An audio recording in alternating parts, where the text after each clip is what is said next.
Well, greetings and salutations, everybody. Welcome to the best damn movie-related show on the planet Earth. Wait a second, I'm getting echoes. Why am I getting echoes? I know I'm getting echoes. There, that takes care of that. Hey, everybody. Welcome to the show. It's 2020. Everything's going wrong. I've got to actually show you guys this. I wasn't planning on showing you this, but somebody put this up on Twitter, and I had to retweet it.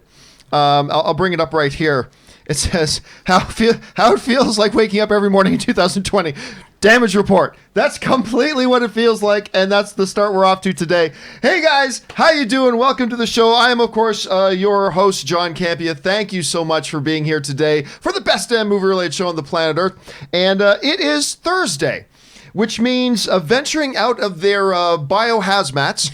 First of all, starting off over here, we of course have Erin Cummings. Erin, how you doing? Good morning. Good morning. I have a little bit of insomnia. For those of you who have been following Joe Lewis's ordeal on Twitter last night, he is back home and safe and recovering from his surgery. But I did wake up at 4:30 this morning to give him his medication. And of course, the first thing I did was I rolled over and I said, "Is there any late breaking news?" That's what we do now. That's what we do. And sitting over here, of course, is Chris Carr. Chris, how are you? I'm great, which I feel guilty about. I have so much Catholic guilt about my health.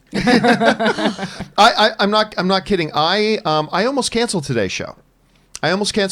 Because you were afraid that we were sick? No. I mean, you are girls, therefore you have cooties. Yeah. But aside from the cooties virus, I've got a lot of things going on off camera. Yeah, you do. And yesterday was a very stressful day. I was really stressed yesterday. I'm sorry. And when I'm stressed, I have difficulty sleeping. And I was still up at like 3:30 in the morning, rolling around, and I'm supposed to get up at like 5. Yeah. And I'm still rolling around in bed. And I thought about writing out and canceling the show today. So I was going to text you guys and let you know, and I was going to put up a post on the YouTube channel saying the show today was canceled. But I thought, if I do that, if I say I can't do the show today, you know what everybody's going to think. John's sick. John Campea's got coronavirus. Oh God, I don't want. I was more overwhelmed by the notion that I didn't want to deal with that than I did about wanting to deal like being a drone today.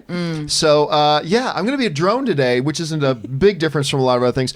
Listen, guys, there are a few things to talk about here today, and this is going to be kind of a different kind of episode of the John Campea Show, which is, first of all, normally we have not been discussing the coronavirus.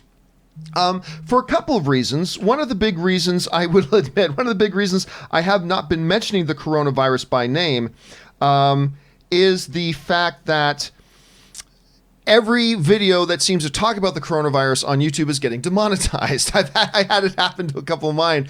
But it's just one of those days, guys, where it cannot help but be addressed. So we've got a couple of other items in the world of movie news that we will get to and we will talk to a little bit later on. But it would be completely remiss for us not to start off today's conversation with the whole situation of the coronavirus. Now, this is a movie show.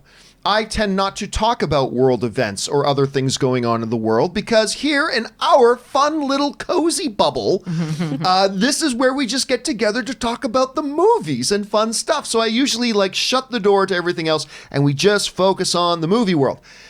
Unfortunately, yesterday, in a very tangible way, this issue has invaded our cozy little bubble. And I am now very uncomfortable in my cozy little bubble because this story has kind of completely invaded, I think is the right word for it, has invaded our cozy little movie-loving bubble, where it has now become a movie issue, at least in a certain way.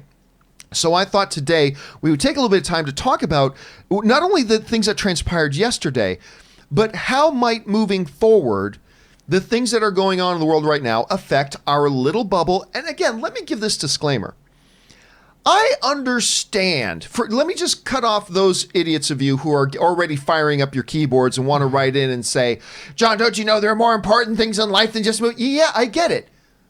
But this is a movie show. This is the show where we talk about movies. So let me just give this precursor by saying I get and I understand that everything we're talking about here is first world problems, and everything we're talking about here is small compared to the larger issues of the things going on in the world, particularly where it applies to this type of a situation. I get that, and I know that.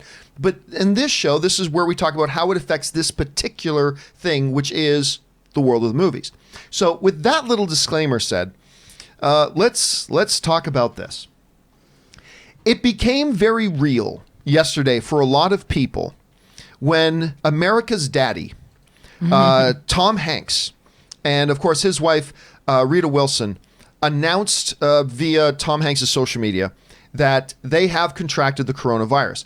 There is some discrepancy right now about where they got it.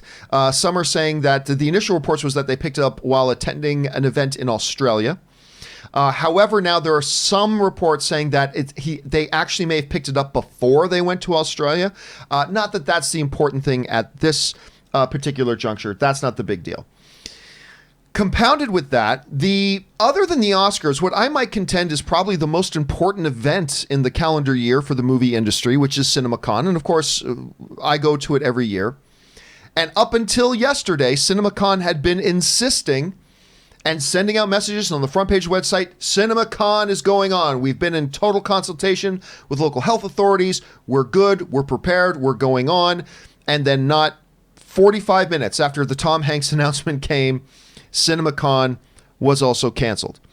On top of all that, just to kind of give some context to the far-reaching nature of this whole thing, is the fact that the NBA has canceled their season, or at least postponed their season. It's on indefinite hold at the moment. When it was discovered that a player, I believe on the Utah Jazz, player on the Utah Jazz, who a week ago was mocking the whole hysteria of the coronavirus, was tested positive for the coronavirus. They shut the stadium down, sent everybody home. The game he was supposed to play in had already announced the starting lineups. All the players come out on the floor, and then they all left the floor and they made the announcement that the game had been canceled and everybody went home. The question that this will inevitably raise for a lot of people, and for me in particular, we're going to talk about these situations. We're going to talk about the Tom Hanks situation. We're going to talk about the CinemaCon situation. We're going to talk about the new situation of the California governor, apparently today, is calling for the same sort of restrictions that we're seeing pop up in other locations of no public gatherings of 250 people or more. We're going to get to all that kind of stuff. The immediate question, though, as it has become real, as it has become a tangibilization, it's now kind of hit home. Papa Hanks has the coronavirus. Now it becomes a little bit more real for everybody. Now an NBA player has it. It becomes a little bit more real for everybody. You know, guys, even just a few days ago, Robert Meyer Burnett and I, we were talking about, because we were supposed to go to CinemaCon. Mm-hmm. And Robert and I were talking just prior to the show starting the other day, and we were both in here and we were talking about, do we still go? Do we still go? Because at the time, the conference was still going on. And we both felt, yeah, we want to go. We get it. We'll take our precautions. We understand that there is still some risk, but we're going to go. But even in that, we then started talking about how we're going to get there. Where is it held? It's in Vegas. It's held in Las Vegas. Mm-hmm. And I said, you know what? I think I might drive, because airplanes are little capsule incubators. Right. I don't want to breathe the same air that the snotty-nosed kid over there is going to be breathing when this is going on. And I realized, oh my gosh, even though I'm still going to Vegas for this thing, I realized this whole thing is now affecting how I am making choices of how I'm going to conduct myself. And possibly that's a good thing. I mean, the only way this thing gets stopped is if people start making some choices and allow this thing to affect how they're going to approach this thing. So the bigger question in general that has come up has been, when it comes to the movies and the movie world, is this ultimately going to affect going to the movies? Are people in communities and cities around the country, are they going to start going, you know what, I really do want to see what's opening this week? I forget. I say The Hunt. I really do want to see The Hunt, which is one you can skip. But I really do want to see The Hunt. But there are going to be 300 strangers in this world, in that room, where I don't know where they've been, and I may bump into them, and I may grab a straw that they already grabbed and stuff like that. And understandably so, I think there are going to be some people that are more cautious about even venturing out to the movies. And depending on how strict these kind of guidelines that some government officials are proposing, and I'm not disputing whether they should be imposing restrictions. I'm just saying, like, 250 people, okay. So does that mean, like the AMC Burbank 16, you can't have 250 people in one theater? Does that mean you can't have 250 people in one room? Does that mean if the theater's 245 seats, it's good? Does that mean if the theater, if it's a 500-seat theater, you can only sell 250 tickets? I mean, there's still a lot of questions about the minutia of all this kind of stuff. But Aaron, let me go over to you on this. Mm-hmm. Starting off with, Tom Hanks gets it. CinemaCon shuts down. South by Southwest had already shut down, which was a big thing. That South by Southwest is becoming a bigger and bigger influence every year in the movie. Other significant festivals have been shutting down. Coachella. And I was actually driving, about to get onto the 101, and I saw them taking down the Stagecoach billboard. I was like, oh gosh, that's happening. Stagecoach, okay. Coachella. There are people talking about the Olympics. Yeah. There are people talking about the Olympics. I don't think anybody's terribly worried about Comic-Con quite yet, because Comic-Con is still 4 months away. So there's still a lot to transpire between now and then. So we'll worry about Comic-Con once it becomes something to worry about. But your thoughts on all this, and how do you see this affecting, at least in the current, for the foreseeable immediate future, how do you see this affecting the film industry as a whole moving forward? Well, ironically, well, not even ironically, oddly enough, I find myself in a unique position to actually talk about this, because when I was going through chemo, for those of you who didn't know, I had breast cancer. I was diagnosed about 3.5 years ago. And I went through chemo, and I had to go to chemo class, which is what they make everybody do before you start your treatment. And I was told all the rules. You can't eat sushi. You can't have manicures and pedicures. You can't do this. You can't do that. You have to wash your hands obsessively. And I followed most of the rules, some of the rules, but I was kind of flippant about it. I was like, whatever, like, I'm not going to get sick. I'm going to be fine. And then I got diagnosed with an intestinal infection that almost killed me. And legitimately almost died. And of course, that would be my life. I wouldn't die of cancer. I would die by shitting myself to death. And that's when I had to really start paying attention. And so the hand washing became a little bit obsessive, and I've just kept that as part of my life. And it is causing people to have to make some changes to our daily lives. And the World Health Organization, the CDC, every healthcare professional says the best thing that you can do is wash your hands like you got a damn problem. Wash your hands aggressively and all the time. But also, yes, this social distancing that people are being asked to do on their own, a minimum of 6 feet away from the nearest person. If you think about when you're sitting in a movie theater, not only next to you side by side, but also the seats in front of you, the seats behind you, we're really going to have to start making some decisions about how we live our lives for the immediate future to prevent this from getting bigger on a global scale. South Korea did it in a great way.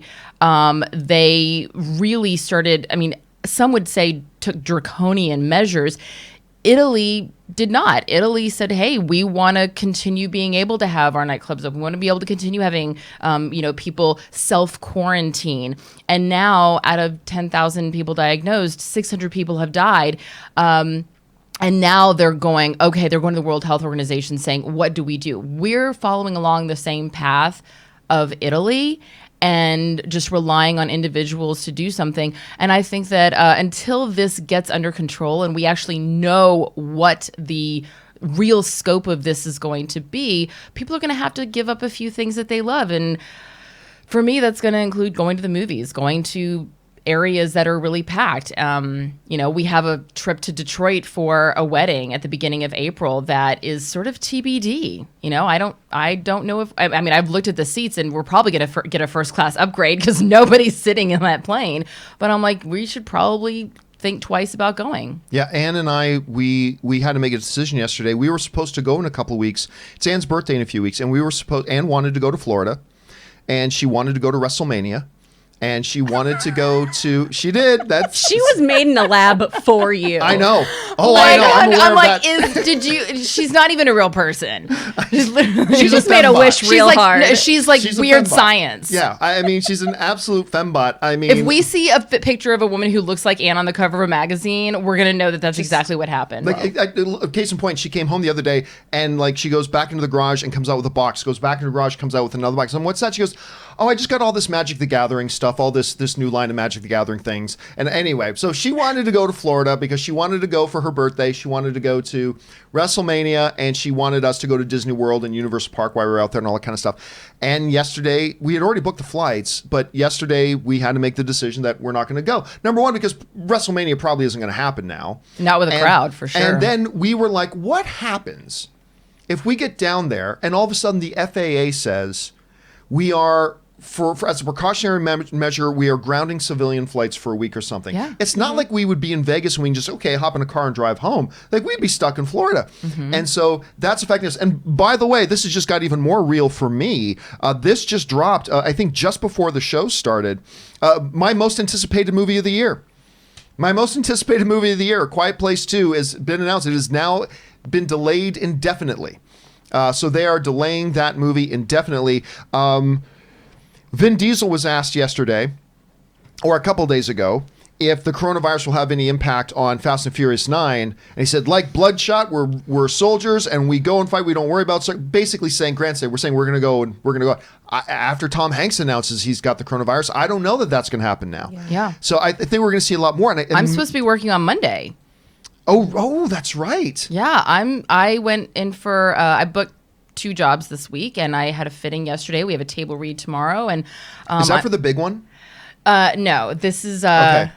Can I say it? I mean, it's up to you. Decide. I'll tell everybody what your I role booked is. a pilot. It's called The That's not Lincoln the Lawyer. one I was talking about, but I'm excited for that one too. We'll talk about the other one as it gets closer. Okay, we'll talk about the other one as it gets closer. But yeah, so like I'm sitting here going, oh my God, I hope that I can hurry up and film these 2 projects really quickly before the the sets get shut down. I'm just sort of waiting for that. And so I want to make sure that I go do my work, get my paychecks, and, very selfishly, I know. But yeah, I'm waiting for productions to be shut down. It hasn't happened yet, but I think it's only a matter of time. Chris, like you're sitting at home yesterday, and all of a sudden, and it feels like it happened like a real rapid domino effect. It's like Tom Hanks, CinemaCon, NBA season canceled. Yeah. Well, it just kind of like the world looked one way when we woke up yesterday morning. It looked a very different way when we went to bed. As you look at all this, what are your overall general thoughts? And will this affect like you and Logan and your decisions about, hey, maybe we go to the movies tonight? Maybe not. Like, how are you guys approaching it? Oh, it absolutely is going to affect us. I mean, the crazy thing too is up until yesterday, people were still kind of making jokes about the coronavirus, And what I think is really interesting is how most of the people who've gone hard on making public jokes have been quarantined or diagnosed. You have the basketball player, you had Rep Gats from Florida. So it's a karmic virus, apparently. It's coming for you if you tell jokes. So I got to watch myself. But it's definitely going to affect the way we do things. And it's already affected all of our friends and our work. You mentioned how a lot of people might think there's more important things than movies. There certainly are. But for people like us in this room and people who work in this industry, this is devastating, not only from a health perspective, but just from a financial perspective. So many of my friends are festival runners, PAs, people who work on set. My friends lost 6 weeks worth of work when Southwest got canceled. And that's horrible. All these various cons shutting down. That's all work my friends are losing, on top of being scared for their health. And most movie industry professionals, too, are freelancers and don't have access to fantastic health care. So the whole thing is very, very horrifying to kind of look down the barrel at. Tom Hanks definitely has humanized this issue, and I'm hoping that by seeing America's Papa get diagnosed with this, we all kind of view this now with a little more grace and respect to people who are sick. I really, really hope that we kind of stop joking as much about it as we have been. But it definitely is going to change how we're doing things. We wanted to go to the movies this week. We kind of second-guessed that. We were thinking of going to Disney World this week. We definitely second-guessed that. My friend wants to go to Universal this afternoon. And I'm like, I don't know if that's even possible. Are we allowed? Is that allowed right now? But it's definitely giving us a lot of food for thought for what we do. And we've got a wedding in Austin in April that, oh boy, were our tickets cheap. It's also, I'm doubling down. I'm like, am I going to get sick? I'm also on Spirit. What's going to happen?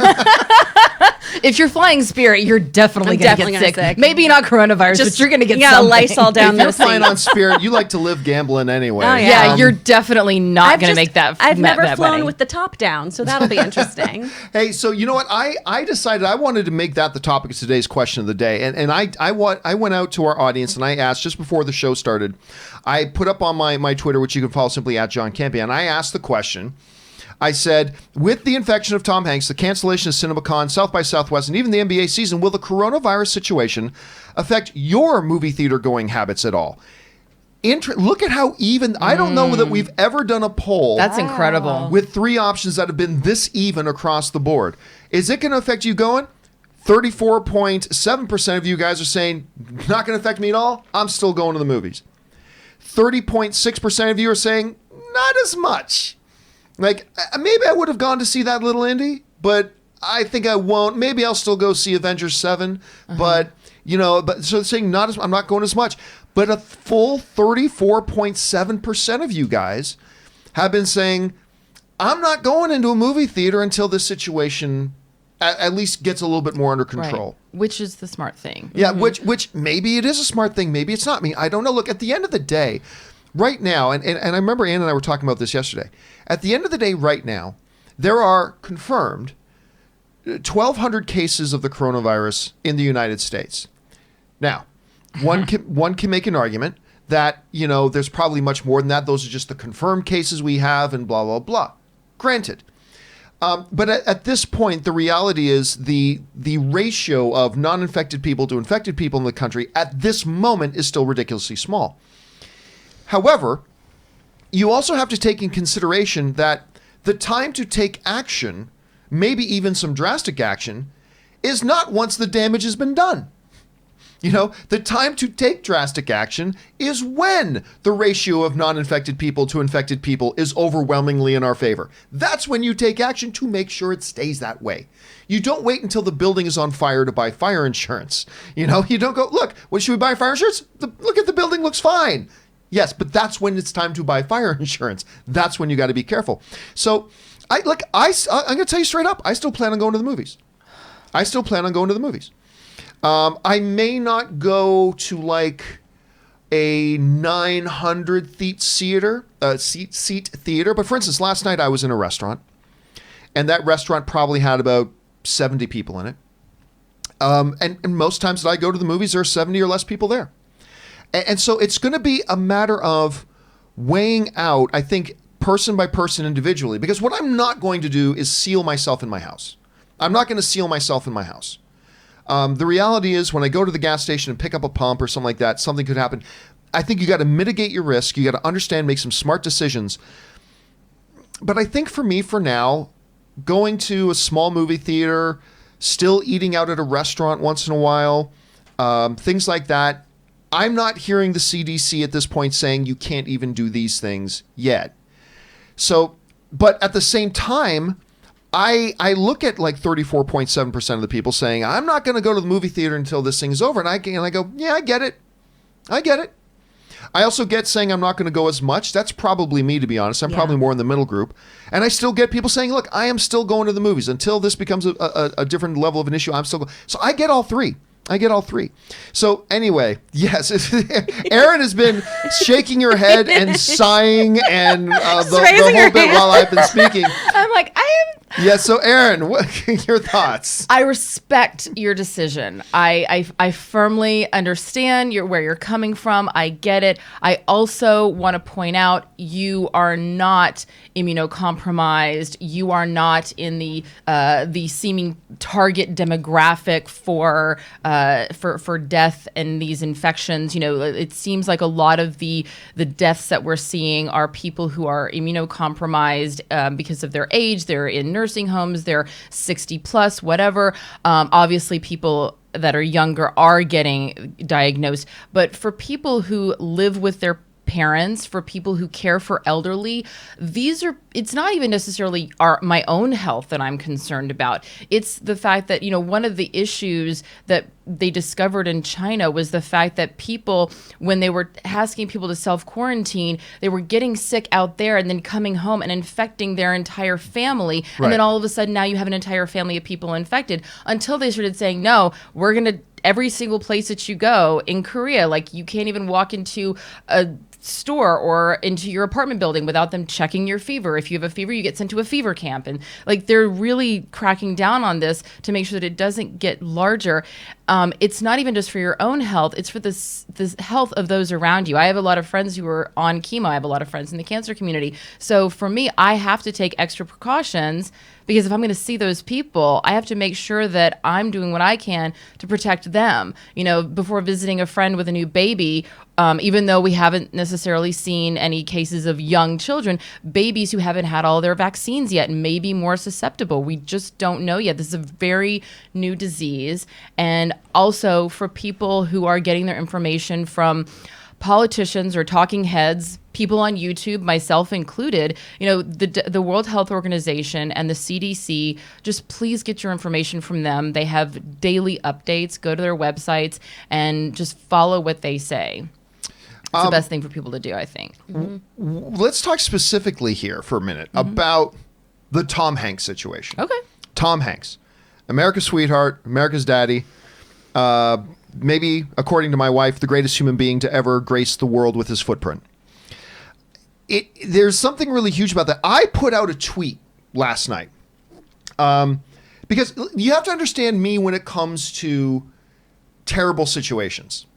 Like 2 years ago, Ann and I came home to see the hills of Burbank, like right up the street from our house, were on fire. Yeah, that was terrifying. I went out in the middle of the night with my phone saying, so this is where we live, and there's the fire. I turned the thing, and I'm just laughing. And there were some people who were greatly offended that lived nowhere near me.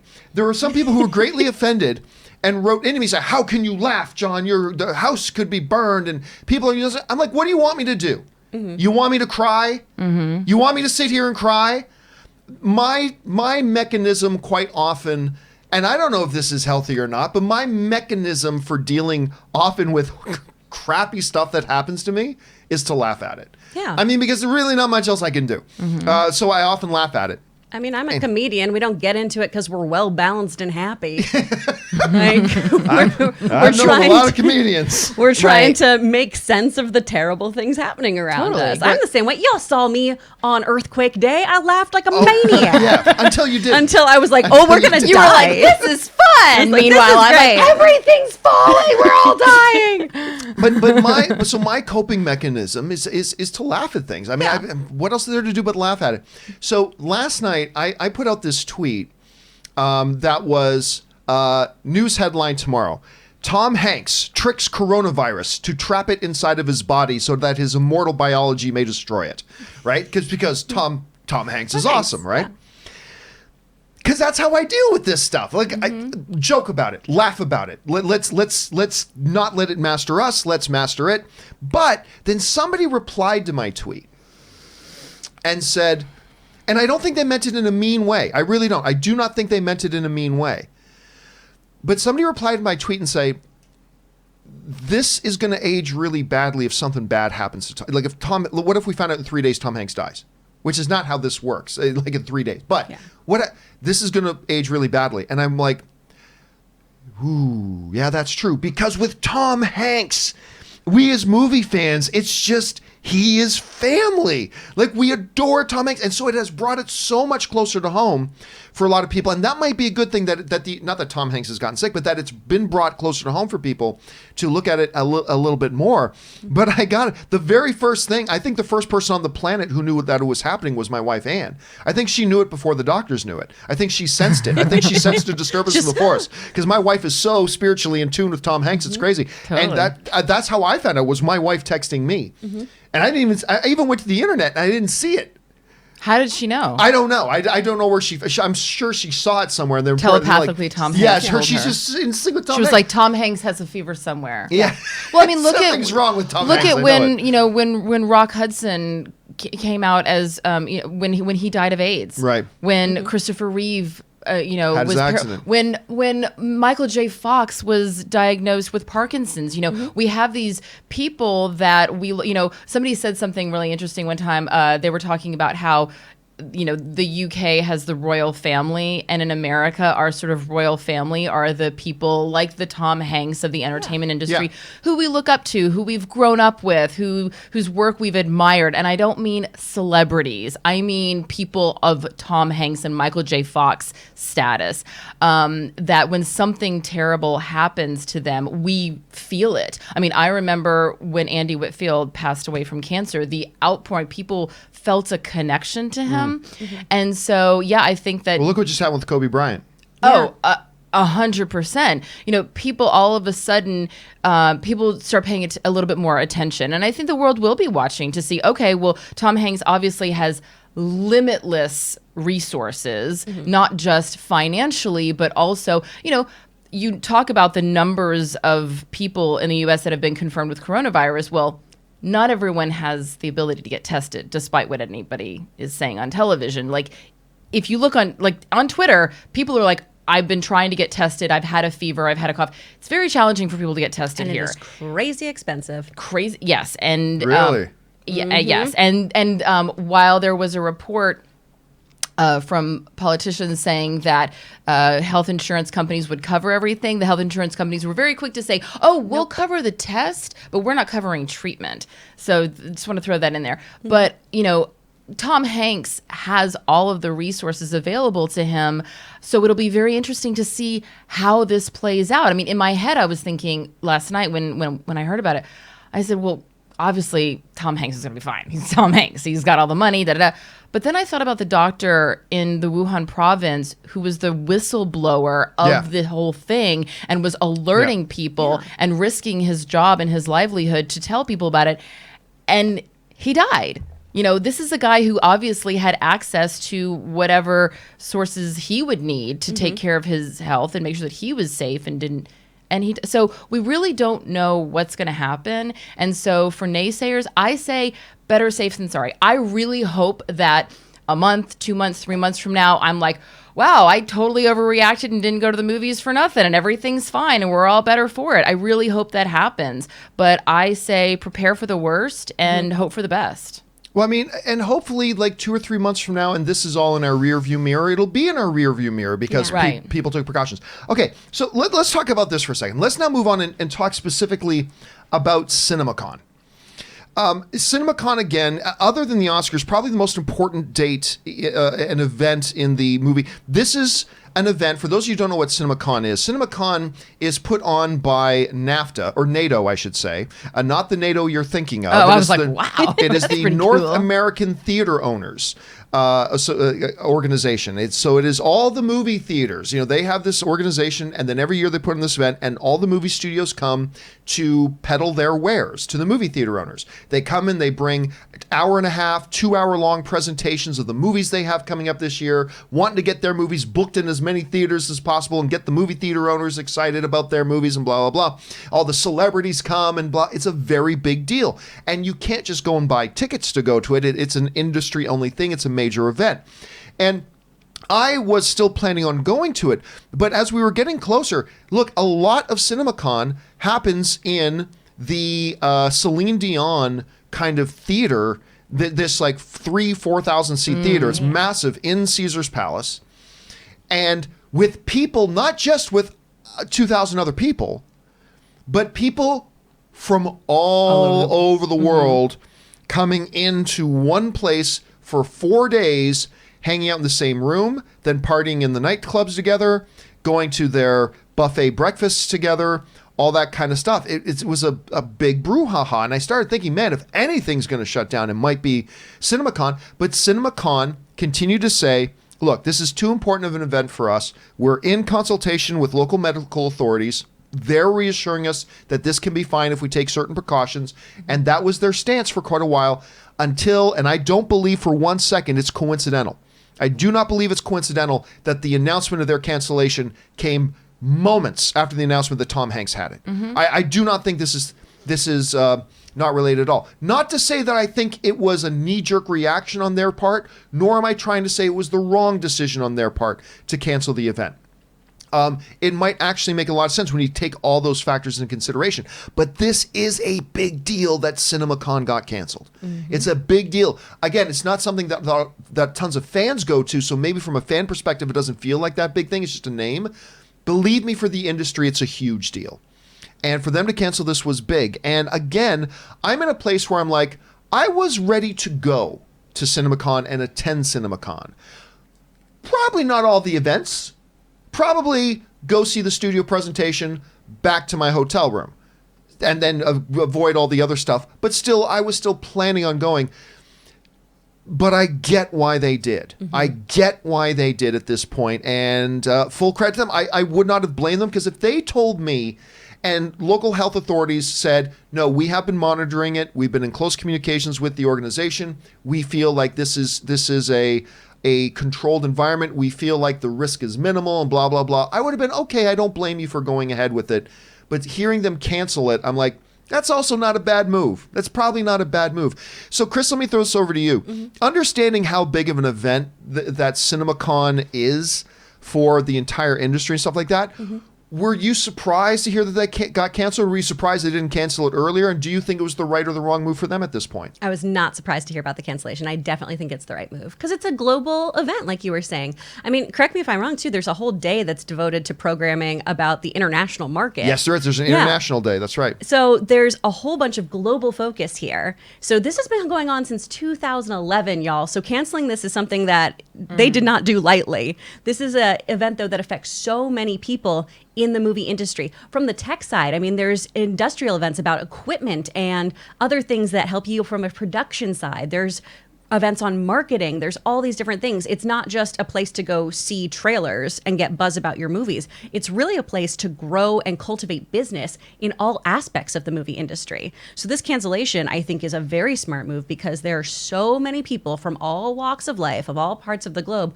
who are coming together for this in a very, very public space, Las Vegas, which just seems like a petri dish, on a good day. So I think this cancellation was definitely the most responsible thing they could do. Again, I am heartbroken about this, because, again, it affects so many people's livelihood. But hopefully we just reschedule and move forward, and everyone can still get their jobs done at the end of the day.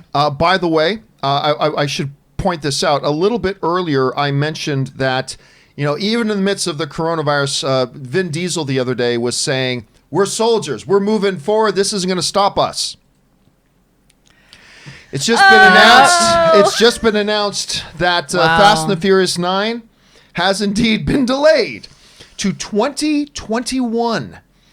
They're not just delaying it by a few months. Wait, they're pushing filming until 2021? Oh, no, the movie's done filming. That's what I was wondering. Yeah, okay, they're pushing the release date to 2021. So today brings news of A Quiet Place 2, Fast 9. Listen, I'm supposed to go to a screening of Mulan in a couple of days. Risk it.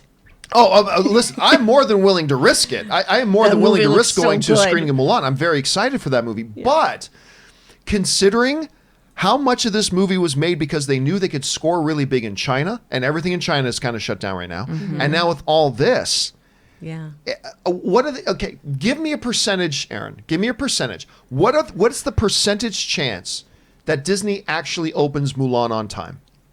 And wait, tell me again. I know you're supposed to go to a screening, but when is it supposed to open? It opens 1 week after I believe it opens on the 26th. I believe it opens on the 26th of March. What are the percentage chances that it opens as planned on the 26th? What are the chances Mulan opens on the 26th?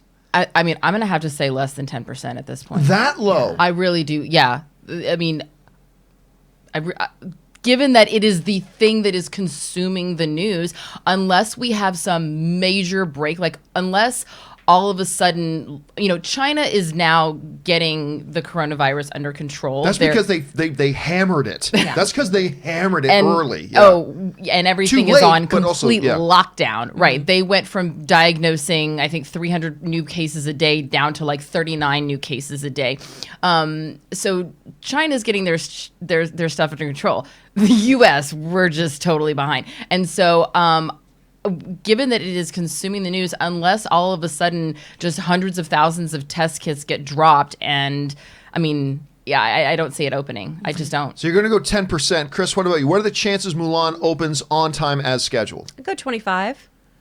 I think it's unlikely that it'll open as scheduled, especially because we are limiting number of people who can go to movie theaters in certain places. And there's also a large populace that thinks that this is all China's fault, and they have a bad taste in their mouth for Chinese things. So I'm sure there's going to be some weird random boycott of this movie that makes no goddamn sense. But hey, people are stupid. So I think some of those things might affect this as well. But honestly, the international market is probably the biggest issue here. You know, you could make an argument. You could make an argument that said, hey, they've already done the premiere. That's a much bigger event. So they've already done the premiere. They've had the reviews coming out. They're planning on moving forward. They already knew that China was going to kind of be off the board for a while until they could open it up there. So you could, I would get you saying that you think the chances are high that it opens on time.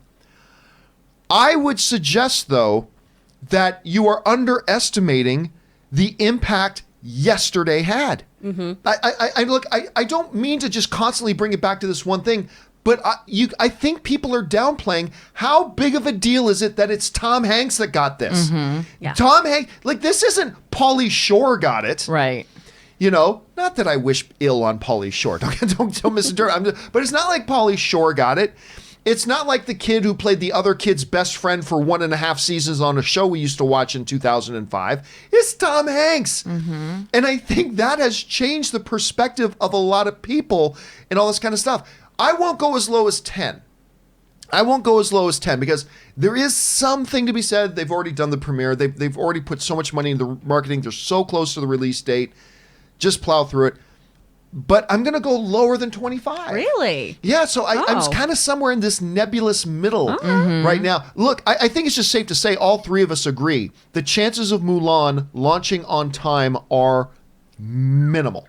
Now, what does that do, though? I'm curious. Let's say that the movie, let's say they go, you know what, we're going to make it all up, in... I don't know. I mean, there's not really DVDs anymore. We're gonna make it all up in Disney Plus. Maybe merchandising. We'll do, right, in merchandising. Maybe they'll do Okay, a pay-per-view event. Like to try to make it up. Does the box office number, does that have a long-term effect on the perception of the movie? Like, do we look back and go, like, I'm curious, around this time of the year, where there is something big going on, do people look back and go, well, it didn't make that much money in the movie theaters, but coronavirus? Like, do we make those kinds of exceptions? Like after 9/11, did we make those kind of exceptions for movie going around that period of time? I think there's an understanding. I think there's at least a little bit of an understanding. But you raised something that I saw a lot of people firing around. It's like, well then, why not just stream? Just put Black Widow. Some people say, just put Black Widow on streaming. Just put Black Widow on streaming. Go do that. And here's the thing. They'll never do that. Right. There was a video that was put out by the Hollywood Reporter about a month ago now. And it's the round table of all the studio heads. Did you see that? No. So it's Alan Horn and Rothman and the Netflix guy and the Amazon person and the Universal person. Like, it is the most powerful table since, I don't know, since King Arthur's Round Table. That is the room where it happens. It's the room. And so you had like these, I think it was like 8 of these, the most powerful people in Hollywood, including Alan Horns being there.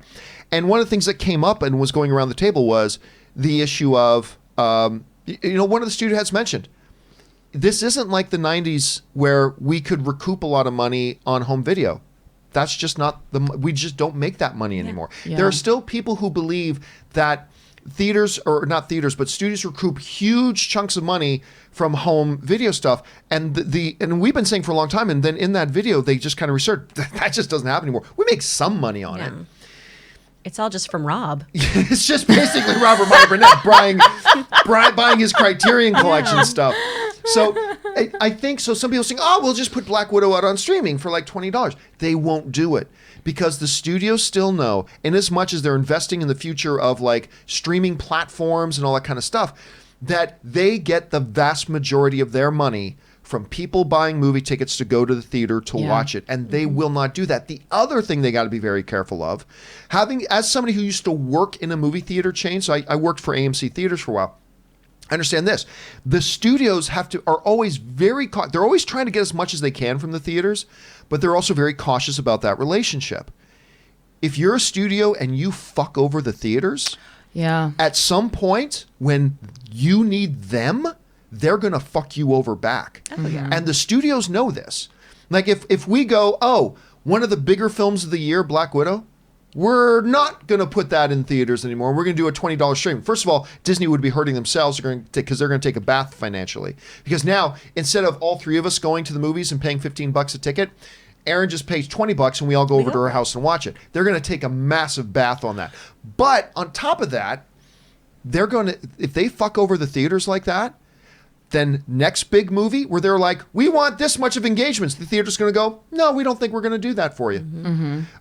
They will fuck them over right back. And so it's a lot more complicated. It's a complicated web. How would you feel about this? Okay, so you know how there's those wands that they can just brush over your forehead and take your temperature in like a second? Have you seen those? But they also have some like laser they can point at something, get a heat reading from something. Yeah. So what would you think if there were...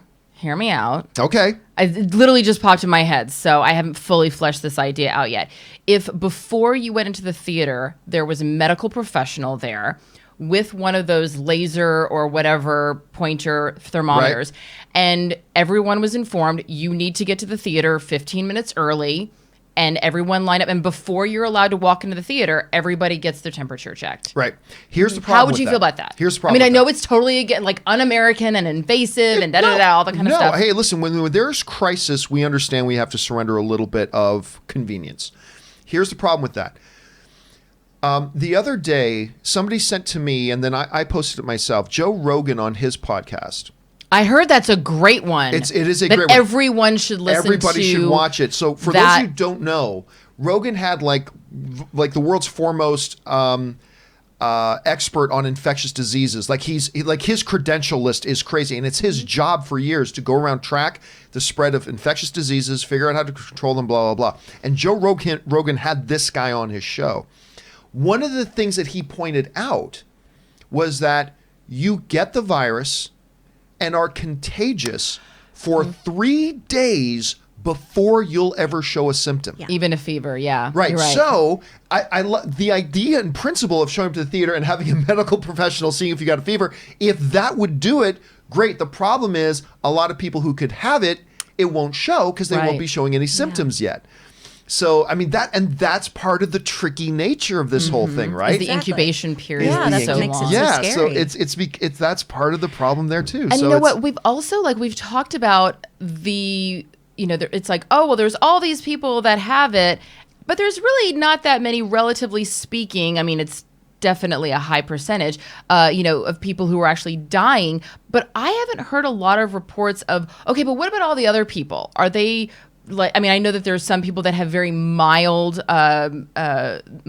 reactions, but the people who don't die, are they living healthfully and it just sort of goes away? No, I know that you can recover, but I'm talking about what is the worst case scenario just under dying? Oh, a long-term effect of the virus? Are there, do we know we don't even know the long-term effects because it literally has only been around for a month and a half. But are people just going to be, are there people that are on, breathing support machines, and are people just sort of living with pneumonia? I'm just curious. Did they say anything about that on there? No, I'm not sure. But here's the other thing: the people dying isn't the only bad effect, though. Sure, of course. Because what people are not thinking about is that, let's say 1 million people get sick, okay, and you may think that 2% of those people dying isn't a big number. It's a big number. But let's say you don't think so. Look at the Spanish flu. Yeah, exactly. The problem is, if you get 1 million people all of a sudden with a brand new illness that didn't have it before, sick at the same time, what does that do to the economy? What does that do to the strain on our health system? What does that do to the strain on the our doctors and our hospitals? What does that do to the strain financially and economically on all of a sudden now 1 million people more than normal don't come into work that day? I mean, it's just one of those things. Again, it's like a domino falling effect that a lot of people. But I want to try to contain. I'm getting outside of our scope here. I want to try to contain this as much to how it affects our movie industry. So look, we've talked about a lot of stuff here today. We've talked about the Tom Hanks situation specifically. We've talked about CinemaCon. South by Southwest is something we addressed before. We've talked about maybe movie theaters should just do streaming itself. We talked about what about screening people at the movie theaters. We've talked about should they even still be going to the movie theaters. I mean, there's so many things here to cover and talk about. And listen, guys, I had other topics that I wanted us to talk about today. Soul just dropped a new trailer. I wanted to talk about the Soul trailer. Tom Holland has just confirmed that there were actual discussions going on about a real Back to the Future reboot. I wanted to talk about that. I want to talk about a few other things more. But it just all seems weird on the day after we find Tom Hanks has coronavirus. It just seems weird. And you know what? So here's what I'm going to do. I'm going to take those issues, guys, and I'm going to save those issues for tomorrow's show. And what I want to do is get over and start taking your guys' comments and questions. I want to hear what you guys have to say about all this. I mean, this is obviously something we could be talking about all day, and news talk radio stations have been talking about it nonstop for weeks, so I'm sure we could probably talk about it for more than an hour. So listen, we're going to go and take a break right now for just a couple of minutes. When we get back, we're going to keep talking, but we're going to talk based on the stuff that you guys are sending in and talking about. So if you guys will hang tight with us for just a couple of minutes, we're going to rest the vocal cords, stretch the legs, refill our drinks, use some hand sanitizer, I don't know. So if you guys will hang tight with us for a few minutes, don't go anywhere, keep talking amongst yourselves, and we will be right back.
back. Thank you, everybody, for your patience and indulgence as we took a little bit of a break there. True story. I had to look it up. I sneezed yesterday, and instantly everybody's looking up. Okay, sneezing, not a symptom of the coronavirus. All right, so everybody's like, okay, I'm good. Anyway, guys, you guys have a lot of stuff to talk about, so let's jump over and start taking your live questions. Just so you know, there are a lot of questions, so we're going to move a little faster than normal through today's questions, so just hang tight. Here we go. 50 Shades of Geek writes, you're always trying to tell people that there are hot people all over Los Angeles. I say just tell them to watch Lucifer. Maybe that will help. So a lot of people, like it's inevitable. Whenever I hire somebody, and they're a good-looking somebody, they're like, oh, you just hired them because they're good-looking. And I'm like, look at me. Would I put myself on camera? But it's like, you don't understand, like, people, that's only comes from people who don't live in LA. Because you don't understand. Like, I moved here from another country. I can go outside right now. I've said this a million times. I can go outside right now, throw a quarter in the air, and that quarter will hit 7 hot people before it hits the ground. That's just this. It's just the way it is. There are a lot of hot people in this city. People in this room, other than myself, are a very, very good example of that. Also, I'm going to call you out. You straight up posted a thirst trap the other day, John Campea. What's that? A what? You posted a picture of you being like, oh, I'm just working on my computer outside to show off your biceps. And the comments were so thirsty, where everyone was like, damn, can't be on that Marvel diet. First of all, I never post pictures of myself even in a t-shirt. I never post pictures of myself in a shoe. The one day I'm out in my little yard, and I'm just sitting down in my yard working, and all of a sudden, and I even thought about taking the picture down, and my wife said, don't let people shame you into taking that picture down. I'm like, okay, I'm not going to take that down. But what did you call it? A thirst trap? Oh my gosh, I've never heard that phrase before. What? I'm also super old and super lame. Oh my gosh, so when you post something maybe a little skanky, maybe a little I like skanky. In your case, maybe a little tantalizing. You know, Oh. you put a little something out there. Anyway, And you do it. Oh, That's why it's a trap. 100%. You You're like, you know what? Akbar that I'm photo. not feeling so good about myself today. There was this one picture that I took in 2003. I think I'm gonna post that back up again, get a few nice comments, and you're like, okay, my ego has filled. You know. I'm glad we all learned something today. Okay. Thirst trap. Okay, that's an interesting one. All right, and Initial D's writes, hey, JC, you avoiding saying the virus. Yeah, I've been avoiding even saying the word coronavirus because I didn't want my videos to get demonetized. Name for days and even explained why you wouldn't. Then read 50 Shades comments and didn't censor yourself. Hope they don't catch it. Thanks for the fun content to watch, listen to while I'm at the gym and on my 2.5 hour to 3 hour commute. Oh, God. Dude, Oh my gosh. listen, that's brutal, but I've heard of people who do need to make commutes like that, and if we can be along with you for the ride, dude, that's awesome. Yeah, All right. thank you. Benny S. writes, how awesome would Michael Keaton be as Blumhouse's new Dracula? I want to see Dracula get nuts. What do you think? Well, again, I don't normally really care about X actor and X role things, but listen, all I care about is a good actor. And if you don't think Michael Keaton could do Dracula, then you don't know how good of an actor Michael Keaton is. For so sure. he actually could. But again, I don't care. Just put a good actor in the role and I'm totally happy. The Sock writes, who is the better demon slayer? Trevor Belmont, the Doom Slayer, or Dante Devil May Cry? Trevor Belmont, of course, is the character from the new Castlevania, which I just finished season 2. Did you like it? I just finished season. I'll tell you what, I liked season 1. I thought season 1 was good. Yeah. I thought season 2 was better. Yeah. Than season 1. Tell me what you think about this, Chris. The one thing about season 1 of Castlevania, which was only 4 episodes, I believe, it was really cool for me, but I thought there would be a very narrow demographic of people who would appreciate it. Yeah. I felt like season 2, it widened. I felt like this was a season where more people who maybe not would have been turned on by season 1, For I think sure. maybe could have got attached to season 2. And I haven't started watching season 3 yet. Same. I haven't had time. Oh, you to. haven't watched I haven't season watched 3 season yet? 3 yet, and I'm so excited. Right. And I'm Aaron's so excited you like an "Castle what?" anime. Yeah. I feel like it's my birthday. You know what? I don't think it would appeal to you. I don't think Castlevania would appeal to you. Probably not. Because I think there's a lot of people it wouldn't appeal to. Aaron would like to be in Castlevania. I feel like you'd be a really great, sexy homicidal vampire. Oh, I love sexy homicidal Yeah. vampires. There's lots of There's sexy lots of homicidal that. vampires. Oh, I would love. I'd Yeah. probably love to be in it. I don't know if If they live action that, you would be in it. You'd be I'm in. just so pumped you like Okay, it. Oh, let's keep going yay. here. Who is that? That was a sock. 50 Shades writes, can you recommend a movie like The Hunt to somebody who doesn't live in the U.S. and doesn't understand American politics? A movie like The Hunt, there was a Jean-Claude Van Damme movie. What was that one called where rich people just hunt? poor people. They capture a human being. The game, the something game. It was based on a short story. Well, there's the Michael Douglas movie, The Game, but it's No, I can't remember the name of it though. But yeah, anyway, look up that. If guys in the live comment section, you know what movie I'm talking about. You guys go look it up and you tell people what it is we're talking about. Hard Target? Hard Target. Thank you. Hard Target. Hard Target. So maybe That sounds like a porn. the political. Golly. Hard Target. All right. But yeah, it misses some of the political satire that The Hunt does. Again, I wanted to like The Hunt more than I did, but I did not. All right, coronavirus tips $5. Thank you, coronavirus, for tipping $5 to Maybe the the show. coronavirus isn't. Oh, sorry. I was about to make a joke, and now I'm gonna get it. Jay Bling writes, in terms of movies so uniquely terrible that they're a genre unto themselves, we often point to Tommy Wiseau's The Room. But I've stumbled onto another rabbit hole, bizarre WTF age I cannot describe. Are you familiar with the films of Neil Breen? You know what? The name sounds familiar, but no, not off the top of my head. No, not off the top of my head. I even like that Jay Bling writes films in quotation marks. Like, these are not even worthy of the descriptive film.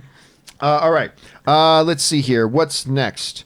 Murray Reich writes, have you ever watched the Netflix series Ozark? I have. I actually like it a lot. I love Jason Bateman in general, and I love his character in the series. I'm in the minority. I do love Jason Bateman, so I was very excited to check out the show. I didn't love the show. I didn't hate it, but I tapped out. I can't remember how many episodes. Ann and I both love Jason Bateman, so we both sat down to watch it, and we tapped out after about 4 or 5 episodes. I can't remember exactly how many we got through, but I know a lot of people love it. It's won awards, and I'm thrilled for Jason Bateman, but not everything is for everybody, so I'm okay with that. Dimsum05 writes, all right, fellas, best 007 opening credit sequence. I'm torn between Adele's Skyfall, that was great. Tina Turner's Goldeneye. I mean, Casino Royale equals best movie, but the sequence wasn't better than the former. The Skyfall one was really good. Do you guys have a particular favorite? I really loved the new Casino Royale one. Yeah, which was the opening. Yeah, I Yeah. really liked that single camera shot. I thought that was beautifully I thought done. that was great. I also liked Another Way to Die, the Jack White and Alicia Keys one. But by far the worst or the best ending of a Bond movie. Most cringeworthy, head-shaking, but memorable for all times because of just how bad and ridiculous it is. I cannot remember the name of the one. It's a Pierce Brosnan Bond film. Okay. And it's got the girl who was married to Charlie Sheen. Denise Richards. Denise Richards. It's the one with Denise Richards, where she plays a nuclear scientist. Yeah. By the name of Dr. Christmas. And that Bond movie ended with, as many Bond movies do, James Bond in bed with the Bond girl at the end, and they're on some tropical locale looking out the window of the resort into flowing water and whatever. And they clearly had just finished having sex. And the line to end the movie is, oh, Lord. Pierce Brosnan sits up and looks down and says, and I thought Christmas only came once a year. Oh. That's... Someone was very proud of themselves in the writer's room. Somebody in a writer's room somewhere was so proud of themselves. That's from The World Is Not Enough. The world is not enough. That would be a really Also, lovely neither is 2 times, James. So. That would actually be a really great tagline for like the blooper reel that's shown at the wrap party. Yes. You know, Yeah. but not for the movie But itself. hey, I remembered it, so there you go. I mean, you Pierce go. Brosnan can kind of say whatever, though, and you're like, I'd buy it. It's true. Pierce Brosnan's got that power. All right, Brandon writes, 1 of 2. Hey, John, firstly, wanted to give a shout out to Tom Hanks and his wife, Rita Wilson. They have tested positive for COVID-19. I pray that they get to recover quickly. Such sad news. Speaking of the coronavirus, I've been seeing many events such as Coachella and E3. Of course, now remember, this comment was sent in 15 hours ago. Speaking of the coronavirus, I've been seeing many events such as Coachella and E3 get canceled due to it. Do you think SWC Chicago or San Diego Comic-Con could get postponed or canceled later this year? I'm not quite sure when the Chicago event is. If it's any time real soon, it's probable it's going to get canceled. San Diego Comic-Con at this point is still 4 months away. And so I right now, I'm not worried about it getting canceled right now. If we get 2 months closer to it, and this is still as big of a problem as it is right now or worse, and hopefully it won't be. But if it is, then we can start worrying about San Diego Comic-Con. But at this moment, I don't think it's something that we need to really concern ourselves with at this point. Still many, many months away. So let's see what happens as we get a little bit closer. But if the Chicago event is anytime soon, yeah, that could unfortunately be on the chopping block. All right. Murray Reich writes, did you hear that Tom Hanks and his wife have been tested positive for the blank virus? So thank you for appreciating that. I've been trying to censor myself. Apparently it happened while he was in Australia. I wish them a speedy recovery, especially Tom, who's one of my favorite actors. I wonder what Anne's thoughts were on this story. Here's the funny thing, guys. When this story dropped about Tom, because everybody knows Tom Hanks is my wife's favorite human being. She would not leave me for Tom Hanks. She would leave me for coffee with Tom Hanks. Let's just be clear on that. And so I started getting all these messages, emails, tweets, comments. John, is Anne okay? Like everybody was wondering if Anne was okay. Oh, The first thing I said to you today. It is. That's the very first thing you said when you walked in the house. Is she all right? Is Anne okay? Is Anne all right? So yeah, that's. I don't think that I realized what a big fan she was. Oh, dude, you have no idea. Like do you know why wow. she took the job at Hasbro? The reason she took the job at Hasbro was because of Big. So cute. Big because she wanted to work in the same industry that Josh, whatever the name of Tom Hanks's character is in Big. And if Anne heard me say whatever his character was, she'd probably leave me. Leave you. I mean, that is her number one. What Wow. Star Wars is to me, Big is to Anne. That's beautiful. And we were at Universal City Walk. I had no interest of watching. I never have any interest in watching the Golden Globes. And Anna and I said, hey, let's go have dinner at Universal City Walk and hang out. And we're down there. And on the big screen down there, they flash up. They were flashing moments of the Golden Globes. And they had the Golden Globes on live. And she looked up and they were honoring Tom Hanks this year. Yeah. And she looked at me. I'm like, what? She goes, what's Tom Hanks there for? She's like, oh, they're giving him like one of the Lifetime Achievement Awards, this thing. We're going home. Turned around, I kid you not. Turned around, went back to the ET parking lot, got in the car, drove home.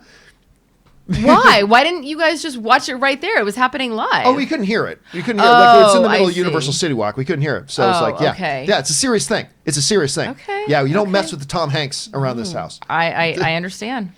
Okay, let's see here. Rob St. 007 writes, hey, John, Paramount just announced a new Blu-ray special release called Paramount Presents. These will be films that have not been released on Blu-ray and some new updated Blu-ray copies. I gotta say, listen, I'm not a physical media person. I haven't been for years. But that actually sounds kind of cool. Okay, I've got a PlayStation 4. I got a PlayStation Pro, so I got a Blu-ray player in it. I think I do. Yeah, I do. Yeah. So I'm not a collector of any physical media, but stuff like that's a very cool idea. And it depending on what the title was, like if they came out with a, I don't know, Megaforce Blu-ray with deleted scenes I've never seen, I might pick that up. Do either of you guys, and look, I know Rob does, but do either of you guys still buy like Blu-rays, physical media, stuff like that, other than your own movies? Not too much. I got a really nice gift from Nickelodeon recently where they gifted me with the steel box of Avatar for their anniversary. Ooh, wow. And so that was really pretty, and so That's I get to nice. watch that cartoon all the time. But I usually don't buy media. I used to always get Logan Blu-rays for Christmas, but now with streaming, Oh my gosh, there's I'm no point. gonna tell you a story. I shouldn't tell this story. Do it. Do it. You gotta understand, Anne didn't know what was happening. She didn't understand what was happening. Anne and Corey the other day, I should just go down and get it and show it to you, but I'm not going to take the time. Anne and Corey went down to like, I don't know what the Chinatown equivalent is in LA, what it's called. Is it called Chinatown? Is it called Chinatown? Yeah, it's called Chinatown. Mainly because I there's a love lot of Chinatown. fabric areas there, and they like going there to get stuff for like cosplay stuff. They buy fabrics and all that kind of stuff, and apparently you can buy cheap favorite suits. restaurant is down there. I don't know what it's called. I just know how to find it. I literally have no idea what it's called. I don't know what street it's on. I just know how to drive there, and I know what to order there. So Anne comes home, and she's like, hey, look what we got. Did you know this was out already? It's Sonic the Hedgehog DVD, like with a full cover and everything. I'm like, honey, you need to sit down. We need to have a conversation. Yeah. You just bought a pirated movie. She goes, I didn't realize it was still. I'm like, the movie's still in theaters. She goes, I didn't even know it was still in theaters. Like, yeah. That When you watch it, it's going to be like... You just bought a pirated copy of a movie. And she was all excited that I didn't even know this was out yet. And oopsie. Yeah, oopsie indeed. All right. Meanwhile, there's a knock at the door. It's the FBI. It's the FBI. It's like, oh gosh. Anonymous writes, World War III almost happened. Australia was on fire. Kobe, Australia was on fire. Kobe died. Tom Hanks' coronavirus. March Madness won't have, by the way, did you hear March Madness, the annual basketball tournament is still going on. No fans allowed to be in the arena. So that's going to be interesting to see. Where was I at there? Oh, yeah. March Madness won't have any fans. The NBC has canceled 2020. You officially suck. We were all so excited that 2019 was over. We were like, yes, January 1st is here. And then January 2nd, it was like it just came up fell in here off. being like, hold my beer. Right. 100%. All right. Let's see. We move on here. Also writes, John, have you heard Tom Hanks and his wife are infected with the coronavirus? Saw the news from the New York Times. Does Anne... See, I'm telling you, everybody's worried about how Anne is dealing with this. Everybody's worried about how Anne is dealing. Hope everything will be okay. God bless. Thank you so much for sending that in. I think Anne is concerned. I'm surprised she was able to go to work today. She almost did. Emad writes, love your latest thoughts on Walk's video. Oh, thanks so much, Emad. I appreciate it. For those of you who know, my latest thoughts on Walk's video was a special one. It was showing you how I do thoughts on walks. And I walk you through the equipment that I use, the equipment that I have used, my process of making them, what I use to edit them, and all that kind of stuff. So if you're interested in that, because I've had a bunch of people ask me about that, so that's what was the topic of this week's Thoughts on Walks. So you can go check that out if you'd like to. The combination of the different camera angles added so much edginess to it. Well, I'm glad you liked it, Emad. So thank you so much for the kind words. I appreciate that, and I hope you guys find it helpful. All right, Suthius writes, okay, please make more tech videos in the future. Your followers would watch them. Thoroughly enjoyed your behind-the-scenes video of your thoughts on walks. I know you're quick-minded and thorough with your words, which would also be great for tech videos. Well, thank you so much. I am going to make at some point a video of a behind-the-scenes of how the John Campea Show happens. That's going to be a little bit more in-depth, and it's going to take more time, but fact checker Jonathan and I have already been talking about how we're going to produce that. The Thoughts on Walks one was a little bit easier, but we will do another one of those pretty soon. So thank you for the kind words, Suthius. Donaldo Martinez writes, Mufasa versus Shere Khan, who wins? Well, in an ideal world, Mufasa. Yeah. But Shere Khan is a tiger. Tigers are bigger than lions. Also, guys, Mufasa died. Yeah. Well, Mufasa, he fights too nice. You gotta fight dirty. I don't know. Those hyenas look awfully scared. Also, Shere Khan goes on to become a businessman in Tailspin, so he can come at you financially. Right. I totally forgot about that. They make Shere Khan does have a pretty cool voice too. Heck yeah. I get that. But he is a tiger. In my books, Mufasa wins. Mufasa beats Batman. But, I mean, it is Shere Khan. He is a lion, so there you go. Blue Jay writes, pray to God, great Hanks will be okay. Absolutely. 100%. I mean, again, my defense mechanism is I joke and I laugh. But obviously, this is a really serious situation. Tom Hanks is one of our favorite stars. It would be devastating if something bad happened to him. Anyway, and hope great Hanks and Rita will be okay as well. Thanks for saying that in Blue Jay. Johnny Wiener writes, Whiner. I kept saying wiener, whiner. First of all, I know everyone's cautious, but this has just gone overboard to me. By the way, you should check out the latest Legends of Tomorrow. They did their own version of the Mr. Rogers Show. It was a delight. Also, Crisis did something to the Speed Force in Flash.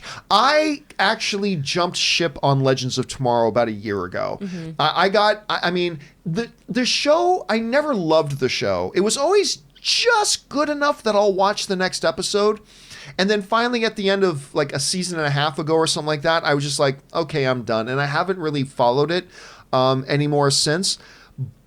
But I was intrigued by Constantine being added to it. Chris, have you been following Legends of Tomorrow at all? I watched some of it once Constantine was brought on board, but I haven't watched the latest before. Stuff. No, I watched it before, and then I kind of dipped off. And then I was like, oh, Matt's on this show. Okay, I'm going to watch it.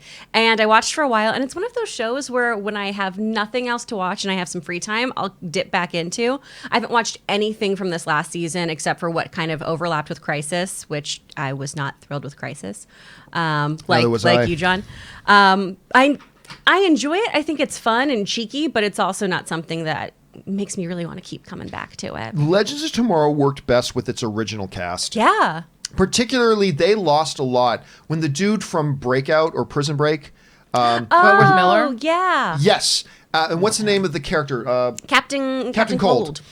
When his character left, it's like he was a major part of the heart of that show. Yeah. And when he left, it was...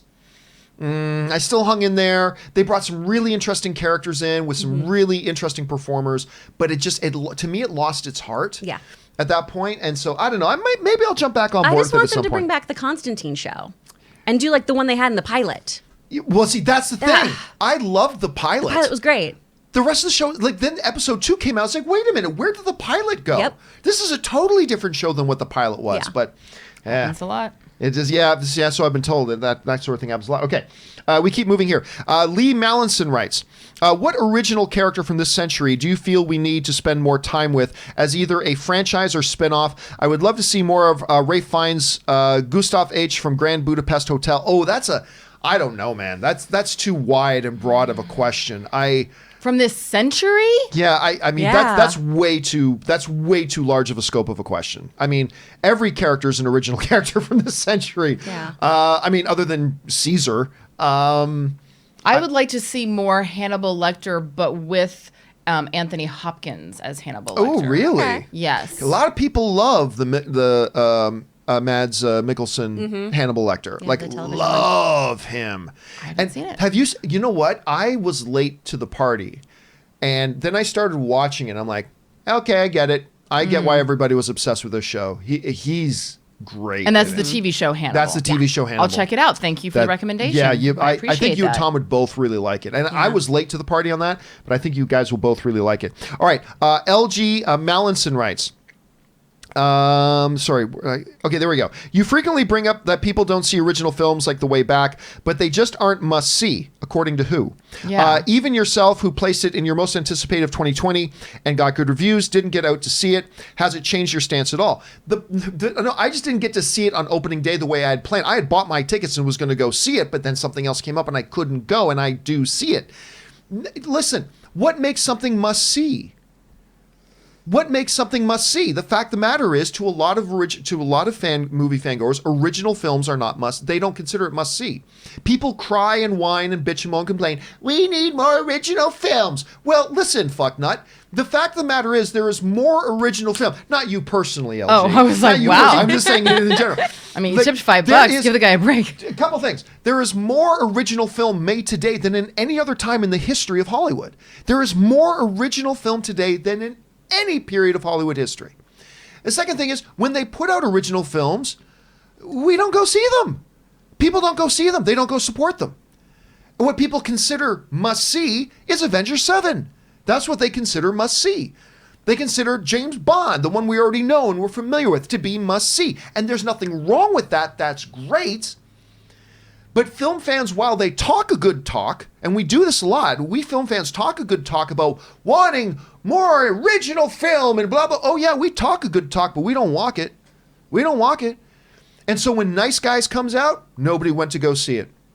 When The Way Back comes out, nobody goes to see it. When great original film comes out, people don't go to see it because they don't recognize it. They're not familiar with it. They don't know it. So what is must-see? You know, so, well, people want original blockbusters. Well, guess what? They made original blockbusters. They went ahead and they put out, what's a good example? The City of a Thousand Planets, right? They put that one out. Nobody went to go see it. Even though the trailers are great, nobody went to go see it. I mean, it's just, no. I think we just have to admit to ourselves as film fans, we're just not that motivated to go see original films. We say we are, but we're really not. And it takes... I just think we need to start getting more into this stuff. I just do. Anyway. It's the same reason why there's an Olive Garden in the middle of Times Square. Yeah.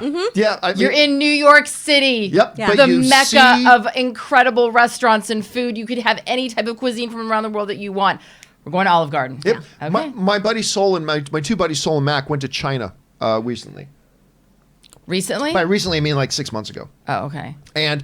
wash my hands and get out of my here. buddy Sol was just complaining about Mac the whole time because like my buddy Sol's emailing me. Mac just keeps asking, "Where's the McDonald's?" So it's like I want to pay. Then my buddy Mac is over here, who's an Asian dude, by the way. My buddy Mac is over here the other night, and so is Sol. We're having one of our game nights, and he's like, "Man, I'm telling you, we're in China. They shown us pictures of them walking on the Great Wall of China. He's going, it wasn't that impressive. And then he's saying, the whole time I was there, all I keep thinking was, where's the Panda Express? I want to eat Panda Express. And we're all like, dude, you're Asian. This was wasted on him. But I mean, to your point, I mean, people are just like they know what they know. They like attracted to what we're familiar with. Mm-hmm. We're attracted to what we're familiar with, which is why guys masturbate so much. Okay. Anyway, what? What did you say, Chris? It's amazing I can throw my voice like that. Chris just said something really weird. I do such weird. a great Canadian dialect.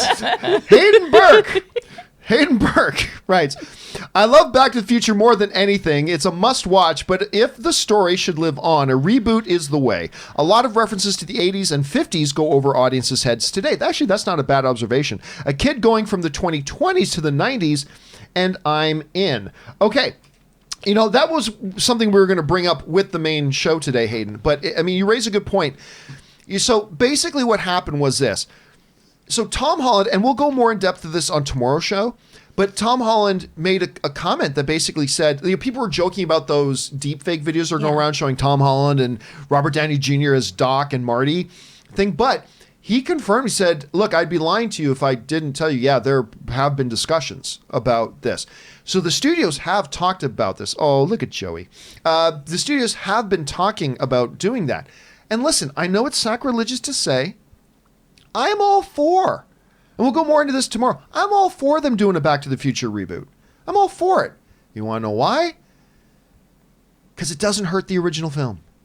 It doesn't hurt the original film. If it's great, then we've got a new movie to love. If it's terrible, we still got the original film. And studies have proven over and over and over and over again, when a reboot comes out, interest in the original spikes. Mm-hmm. So the worst case scenario of a Back to the Future reboot is that more people who maybe in a younger generation of film fans now get turned on to the original film than have been before. That's been proven to happen over and over and over again. That's the worst case scenario. Sorry, and it's my realtor. So that's quite a specific song for your realtor. Are you in love with them? Clearly. No, that's the default ringtone on the phone. I haven't changed the ringtone on my phone. Oh, I love that song. What is it? It's Time to Say Goodbye by I thought it was just Pavarotti and I'm an uncultured swine. I just thought that was like some default. Beautiful song. I thought that was just some generic rips Samsung. my heart out. Really? I had no great idea. love, and that was his ringtone. And every time I hear, no idea. What were we just talking about, Reboot. though?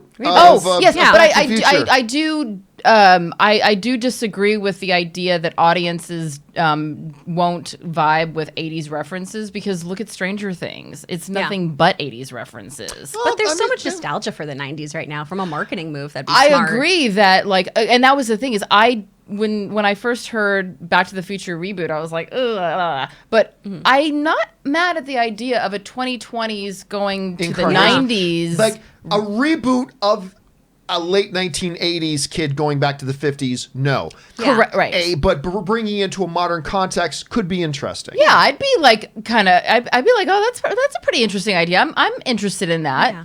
Right, because again, my whole thing is, even if it sucks, even if it's the worst movie ever made, doesn't matter. That's a good perspective, John. I'm going to try to channel that. Yeah. We still have the Michael J. Fox movie. And then if it is a really great idea, then every decade we can have like a new one, in the 2030s, we can go back to the aughts, and in the 2040s, and we'll all be dead by then. It doesn't matter.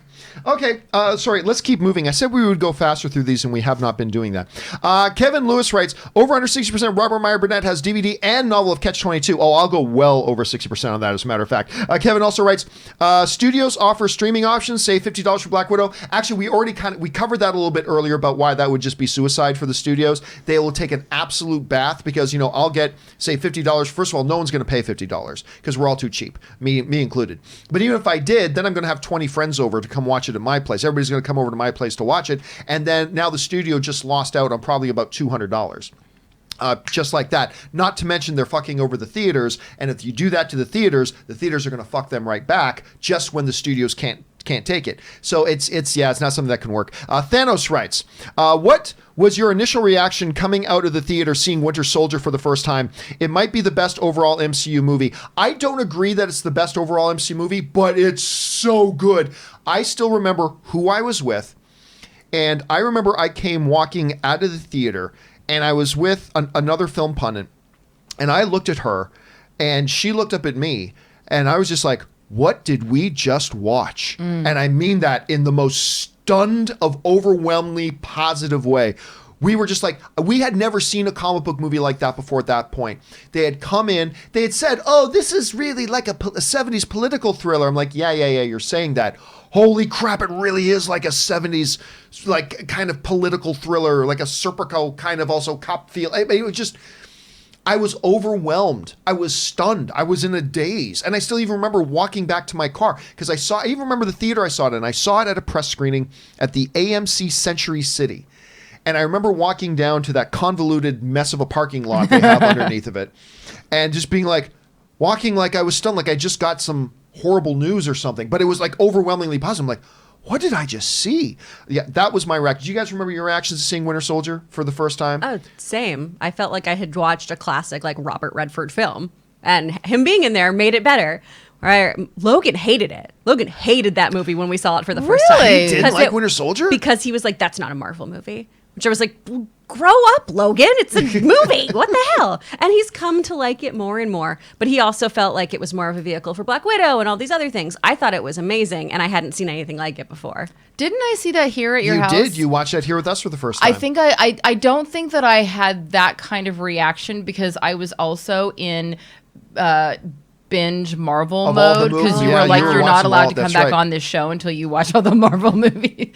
Yes. For those of you who don't know, John said he gave me a required viewing list. It was sort of like getting that book list before you have to go back to school. Yeah. You are not allowed to be on the John Campea Show until you have seen these movies. And I was like, okay. Yeah, because I was like, the great thing about, well, first of all, there are several great things about Erin that I have loved for a decade or more now. Thank you. Of course, the things she brings, somebody in the industry, somebody who brings the perspective of a working actress in the industry, and from that point of view, something that I don't have, something that Robert doesn't really have to that specific unique thing.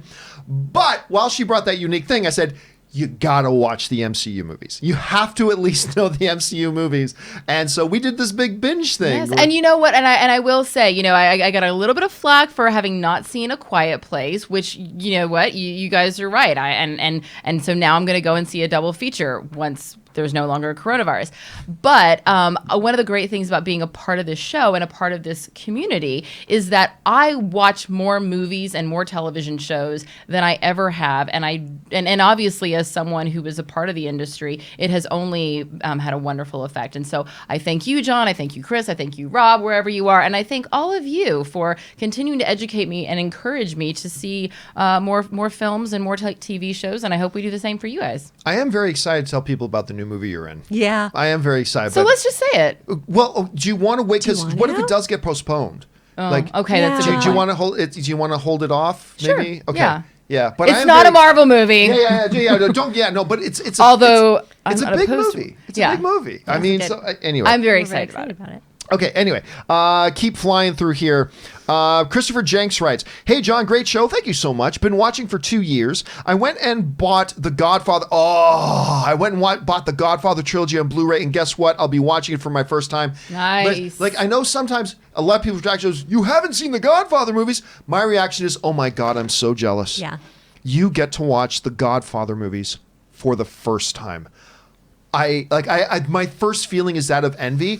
And by the way, The Godfather 3 is clearly the weakest of the Godfather movies. But do not forget, it got nominated for Best Picture nonetheless. It's still a good movie. It's just not nearly as good as the first two, but it's still a really good movie. So I'm envious, Christopher. I'm envious. All right. M. Droscher writes, all cinemas in Denmark are now shut down. Mm-hmm. Is that true? I haven't seen any news reports on that. I'll have to take a double check when I see that, but I wouldn't be completely surprised if that was true. 50 Shades of Geek writes, When you asked Robert what movies he calls irredeemable, and he said The Wild Wild West, I burst out laughing. Me and my mom really like that movie, but I totally get where Rob is coming from. That movie is just insanity in movie form. Is that Wild Wild West with Will Smith? and why am I forgetting the Kevin guy's Kline. name from A Fish Called Wanda? Kevin Kline. Kevin Kline, who Yeah. I adore. I know I've got some friends too who totally love that movie. Oh, it's so bad. I got some friends too that totally love that movie. Do yourselves a favor, find Kevin Smith talking about his story about the it's script amazing. that they wanted him to write for Superman, and it becoming. Well, first of all, that story, if you guys have never seen this, and I'm sure a lot of you have, one of the greatest stories ever told in Hollywood.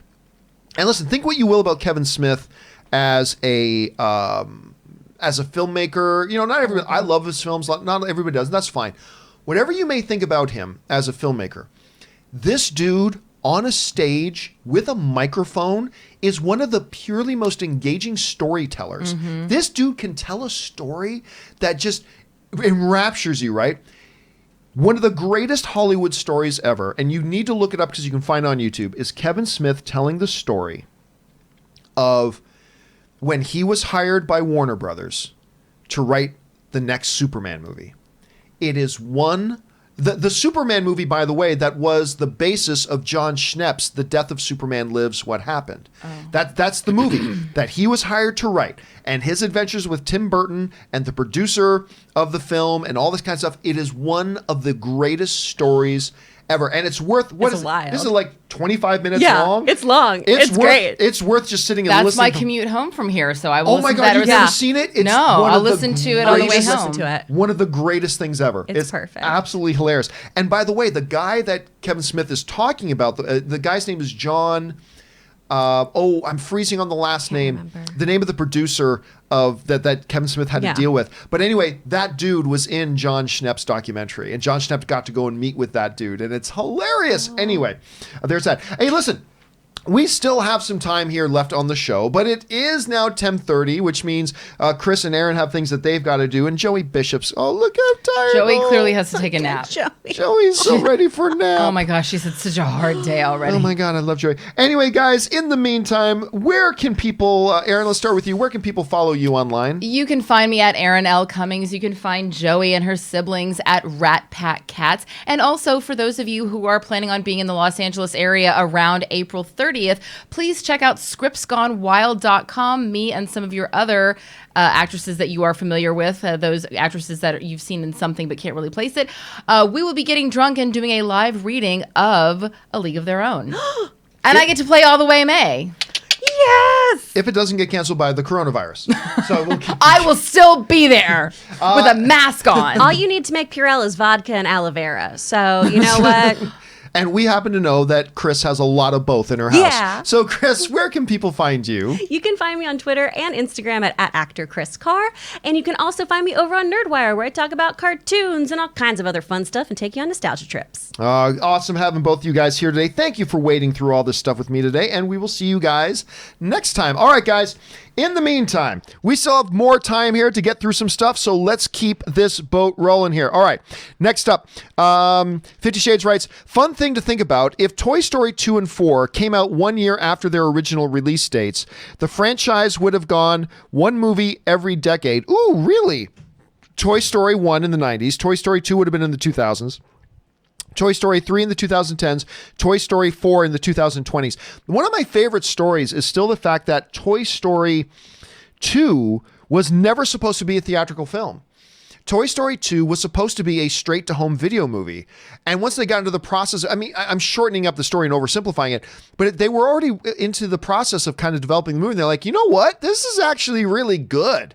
Maybe we should put it in theaters, because this is kind of during a time when Disney would put out a movie and then put out a bunch of cheap little, sequels out on direct-to-home video. And they were like, this is good. And for the longest time, it was the widest release film to hold a 100% on Rotten Tomatoes. So it's an incredible story there. Javier Riaz, 405 writes, do you think Comic-Con will get canceled, or is it too far away to discuss? Will the virus still be around come July? See, that's the thing. A lot of people are talking about, postponing things for a month, postponing things for 30 days, postponing things for a couple of weeks. I think Comic-Con being 4 months away means right now we don't need to worry about it. I don't think we need to worry about Comic-Con right now. It's still a little bit too far away. Again, if we get 2 months down the road from now and things are just as bad or worse, and they haven't gotten a handle on it and they haven't gotten it under control, then we're going to start to worry about Comic-Con. But right now, I personally am not all that worried about it, but I'm sure they're having initial discussions. 50 Shades writes, after you said yesterday that you haven't had a Big Mac in 20 years, I quickly did the math, and it turns out that was before I was old enough to eat a Big Mac. Shocker. Like, I had a Big Mac shortly after college and stuff like that, and that's it. I think maybe in my entire life I've had 2 Big Macs. I think maybe in my entire life I've had like 2. I've never been a fan of the Big Mac. I don't know why. I'm a big fan of the McChicken sandwich and chicken McNuggets, but I've never been a fan of the Big Mac. 50 Shades also writes, finding a Pokemon is easy. You go out to the tall grass and one will appear. It's incredibly hard, almost impossible to find a shiny Pokemon. Some people may never find a shiny Pokemon in their entire life. Geeky Gator is what we call a shiny hunter. I'm not quite sure what any of that means because I don't understand Pokemon. All right, Scott Mance writes, Campea, Scott, I wrote to you yesterday, dude. I wrote to you yesterday. What are you doing? Write me back. All right, Sam O'Neill. Oh, I know why he's yelling Campea. He probably heard about my Beatles comments. Sam O'Neill writes, so I had been thinking recently and saying to myself, it was too hard to pick a favorite movie. And yesterday you guys spoke about Captain America and it hit me. Captain America, the First Avenger is probably my favorite movie. It has so many deep messages. Listen, I will tell you what, I never understood why Captain America, the First Avenger was always so downplayed. Like whenever you got in discussions about the overall MCU, a lot of people say, oh yeah, Captain America, the First Avenger wasn't all that great. I don't know what people are talking about. I thought Captain America, the First Avenger was great. And I just thought it was a tremendously underappreciated movie. I think now if you go back and watch it again, I just think you start to understand a lot of the stuff they did great in that. But, again, all film is subjective. Not everybody's going to feel that way, and that's cool too. But I really, really like Captain America, the First Avenger. Not as much as Winter Soldier, not as much as Civil War, but I still think it's a really, really good movie. Personally, I do, at any rate, Anthony. All right.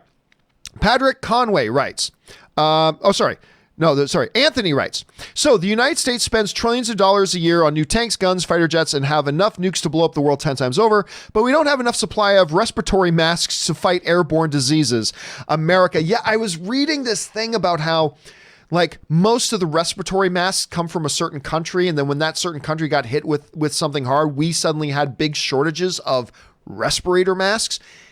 It is weird, and I don't think there's any one person to blame for that or any one group of people to blame for it, but I think it just speaks to the overall things we take for granted. And you're right, that it's something that situations like this wake us up to some realities that maybe we should be more aware of. So it's well put, Anthony. It's well put. Patrick Conway writes, who is the Scranton Strangler? I think it's Toby. Of course, that's one of the classic things. Toby was on the I believe it was when Toby was on the jury for the Scranton Strangler, and he always that was one of the better storylines. By the way, Toby was a very underrated Office character. I love the Toby character. All right. Madhu Vatten writes, so now they're closing all schools here in Norway due to the coronavirus. Looks like this is going to be a hard time forward. Glad I can take a break from it all here. The one thing that sucks the most, though, is that I cannot go to the theaters anymore. But you know what? Here's the thing. When you look, here's the encouraging thing. And remember, I am not a medical professional. This is just me speaking from a place of naive optimism, maybe. So keep that in mind. This is just me as a regular person making a wild observation. But if there's anything encouraging to be taken from this, is when we look at the situation in China. You know, China, after taking some drastic measures, they seem to be getting this whole situation under control to a degree. Again, maybe I'm just being naively optimistic, but if that can happen there, then I believe by taking some drastic measures in other countries like Norway or the United States or Canada, then maybe more quickly than we think, we can start to get a handle on it and get under control. And so hopefully if we take the right steps and we worry about it enough to make ourselves take the right steps, then maybe, just maybe, this will be something we can get under control sooner rather than later. So if there's any silver lining in this, that's kind of the one. But again, maybe I'm just being naively optimistic. All right, 50 Shades writes, About an hour after I sent you that tip about Geeky Gator being a shiny hunter, I find a shiny coughing on my Pokemon Go just outside my house. I immediately transferred to my Pokemon Sword and my Nintendo Switch and evolved it. Today is a good day. I'll tell you what though, my wife Ann, every time we go out, she still plays that stupid Pokemon game. She still pulls out her phone as we're going on a long walk. She'll pull out her phone and play a little bit of that. So I don't get the fascination with it myself, but my wife does. Matthew Phillips writes, if Matt Reeves' Batman is successful and Pattinson pulls off the Cape Crusader, could you see another trilogy/series of Batman movies being made? I've wanted some dark detective standalone films for quite some time now. Batman works best alone. Listen, you got to know, Matthew, that's their plan. They don't make these movies planning them to be one-shots. Some movies, like Joker and stuff like, yeah, that was planned to be a one-shot. But you don't do a Batman movie and not do it with the plan being we want to do more, that we want this to be successful and we want to make a franchise out of this. Absolutely they are. So yes, absolutely. If this movie works and it's received well and makes a little bit of money, you bet your ass there's going to be more, and there's going to be a trilogy real damn quick. So absolutely. Hoser Miaz writes, damn, feel like WrestleMania may be canceled too. I fully expect the WrestleMania will be canceled. And if the WWE doesn't cancel it, then the government in Florida will cancel it for them. Again, I don't know that for a fact, but I'm thinking that's going to be. Trond Michelin writes, all cinemas in Norway were just closed for 2 weeks. Again, I hadn't seen that in the news yet myself, but I wouldn't be surprised if that was the case. And listen, I'm not going to be terribly surprised if they don't do that in the United States. I'm not saying I think they will. I'm just saying I'm not going to be terribly surprised if we don't find out that in the United States they do the same thing. So it's something for us to keep our eyes on. Mansa Munsa writes, hey, John, what's your opinion on the film The Tree of Life? I recently watched it for the first time and my experience was interesting. I both loved and hated it for various reasons. How about you? You just said almost word for word what I said coming out of the movie. Now, hold a second. I cannot remember the name of the... I can't... It wasn't Fincher. Hold a second. Because I want to make sure I get the right director here. No, it's Terrence Malick. I was saying, I know it's not Fincher, but it was a name like that. Right, so Terrence Malick directing it. Listen, I will say this. Jessica Chastain, Sean Penn, Brad Pitt. I mean, the performances were great, but I don't know. It was a movie that I feel thought it was smarter than it. I don't know. It's hard to say. Again, I'm like you. There are parts of that movie that I walked out that I was like, wow. And also parts I went, wow. And it's one of those films that I struggled with back and forth. Like, do I hate this movie or do I love this movie? It's just one of the things. Now, Terrence Malick is a filmmaker who will do stuff like that to you, right? So yeah, my experience, Mansa, was very, very much like yours. My experience was very, very much like yours. All right. Next up comes to us from Luis Garza, who writes, normally not preachy about originality, but the fact that the only original content from Disney this year are 2 Pixar movies, I don't like Iger. Okay, but guess what? They made a ton of...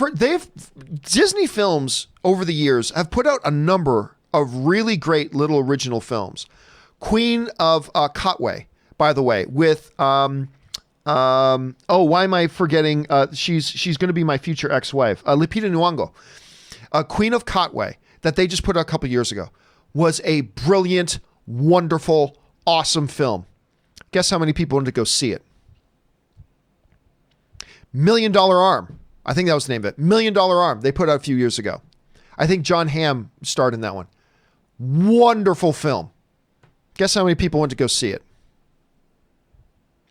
I believe it's Chris Pine who did Finest Hour. Is that what the name of the one was? Where they play the guy, he plays this rescue boat, captain goes out to save the ship and blah, blah, blah. Really nice little movie. Not a great movie. Real nice little movie. Guess how many people went to go see it? But then Disney puts out Aladdin, live action Aladdin, makes $1 billion. They put out a reimagined CGI Lion King. Guess what happened? It made $1 billion. They put out a Captain Marvel. Guess what? Made $1 billion. So I'm always saying this. we as film fans,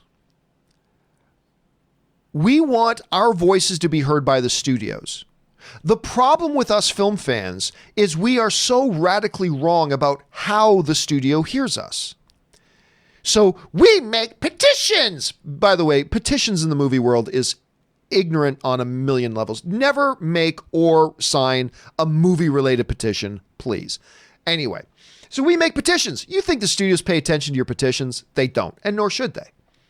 This is how the studios hear us and how we communicate with the studios. Oh, I don't have my wallet on me. I was going to pull out my wallet.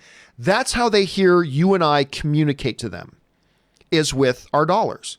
That is our primary communication tool to the studios. The studios don't look at petitions to see what it is we want. They see the box office results to see what it is we want. And so when they put out original films like $1 Million Arm, I think that was the name of it, Queen of Katwe, which is such a freaking good movie. Nobody went to go see it. But anyway, so when they put out these films, these original great little films, and then they look at the box office, that's how we communicate to them. And they see, oh, the audience is telling us they don't want those films from us. Okay, well, look over here. We did a remake of Aladdin. And by the way, I love the remake of Aladdin. I really do. So I'm not dumping on Aladdin. Don't get me wrong. But you're the head of a business. Let me ask you this. Let's say you're the head of a business and you make hand soap. Okay? You make hand soap. And normally the hand soap you make are these big square blocks of hand soap. And you put out those big square blocks of hand soap and they sell out in the millions. But then you decide, you know what? I want to play around a little bit here. I want to make an original kind of round hand soap. I want to be different. I want to try something a little bit different. And so you put out a line of round hand soaps and nobody buys them. What are you going to do next year, business executive hand soap owner? What are you going to do next year with your production line? Are you going to make a whole bunch of round ones? No, you're not. You're going to make the ones that everybody's buying off the shelf. So I'm saying if we want, this goes back to the discussion we had earlier, if we truly want studios to make more original films, then we need to tell the studio that we want more original films, not by signing petitions, not by bitching about it on Twitter, and I admit I do that myself, but that's not the way we tell the studios. We tell the studios by supporting the ones they put out. Because when a studio like Disney looks at a box office result like this, to them, that is the audience screaming at them, we don't want that movie. When we don't go watch Queen of Katwe, to the studio, that is us screaming at them, we don't want that kind of movie. We don't want these little original films. We don't want this. We don't want this garbage. And then when they make $1 billion on Aladdin, which again, I very much like, but when they make $1 billion in Aladdin, that is the audience screaming at them, this is the kind of movie we want. We want this. This is what we enjoy. This is what we want to buy. So that's how we communicate with them, right? So, I mean, it's hard to hold something against, like, say, a Bob Iger. And by the way, Bob Iger doesn't directly control the movie. That's Alan Horn does that. And Alan Horn has made them the most profitable movie studio in the business. And they put out original films and then we didn't watch them. So what's the message? The message for them is the audience is telling us they don't want these films. So we make these other ones and they all come out in droves. What are they supposed to do? I don't know. It's a tricky thing. We like to pretend like it's a simple equation, and it's not. It's complicated and it's tricky, and I'm as much as the part of the problem as everybody else is, to be honest with you. Anyway, Sniffy McAdderall writes, you can say COVID-19 to the tune of Come On, Eileen. COVID-19 perfectly. Good luck trying not to hear that song going forward. It is probably now, Sniffy, forever embedded in my mind now. Probably whenever I think of that term, I'm going to think of it to the tune of Come On, Eileen. Come on, Eileen. Tyler Yeats writes, Quiet Place 2 delayed. Stay safe, guys. Yeah, bummed. I'm bummed. I mean, I get it. I do. I get it. But I am bummed. It was my most anticipated film of the year. And I'll be able to see it at some point, but man, I'm bummed. I'm bummed. John, it's just a movie. I get it's just a movie. I know it's just a movie. I'm not saying it's not. But I'd be lying if I didn't tell you I'm bummed about that. I am. I'm very much bummed about that. Jason O'Connor writes, the 2011 Steven Soderbergh movie Contagion starring Matt Damon, Jude Law, Kate Winslet, is trending and gone viral. I wonder why. Yeah, you know what the funny thing is? We talked about that on the show the other day. The funny thing about that is that I don't even think Contagion is the best, like, wildly spreading disease movie. I think the best one is Outbreak with Dustin Hoffman, not Renee Zellweger, Renee Russo, not Kiefer Sutherland, Donald Sutherland. Yeah, I think Outbreak is like the best. Guys, if you haven't seen Outbreak, watch that movie. It's very applicable today, but oh my God, it's a lot of fun. But yeah, Contagion is, no wonder that thing's trending right now. Nosferatu writes, over under 10%, Ben Kingsley's character from Iron Man 3 appears in Shang-Chi. You know what? I don't think he will. But I think over 10%. Like, I wouldn't say over 50%. So I'm not saying he will or that I think he will. I think it's under 50%. But you know what? When you consider how that movie ended and you consider the short film that they made with him in it, I would say that the odds have got to be over 10%. I would like it too. If they could figure out a good way narratively for it to make sense, I think it would be really fun. So I don't think it will, but I will go over 10%.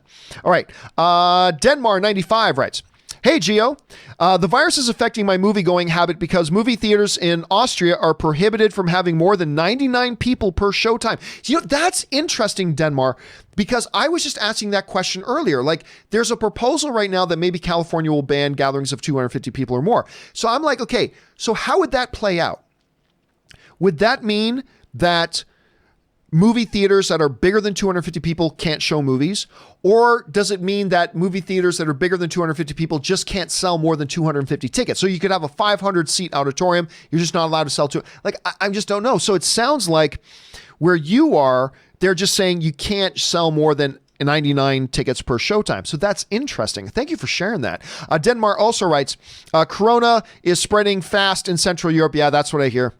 I'm no expert on this stuff, and I admittedly have been more focused about what's happening right around me rather than other places in the world. But yeah, I've been hearing that, Denmark. Stay safe. All right. David House writes, with cancellation of CinemaCon, should we expect trailers to come out during that time frame or maybe put off until Comic-Con? Comic-Con is still 4 months away.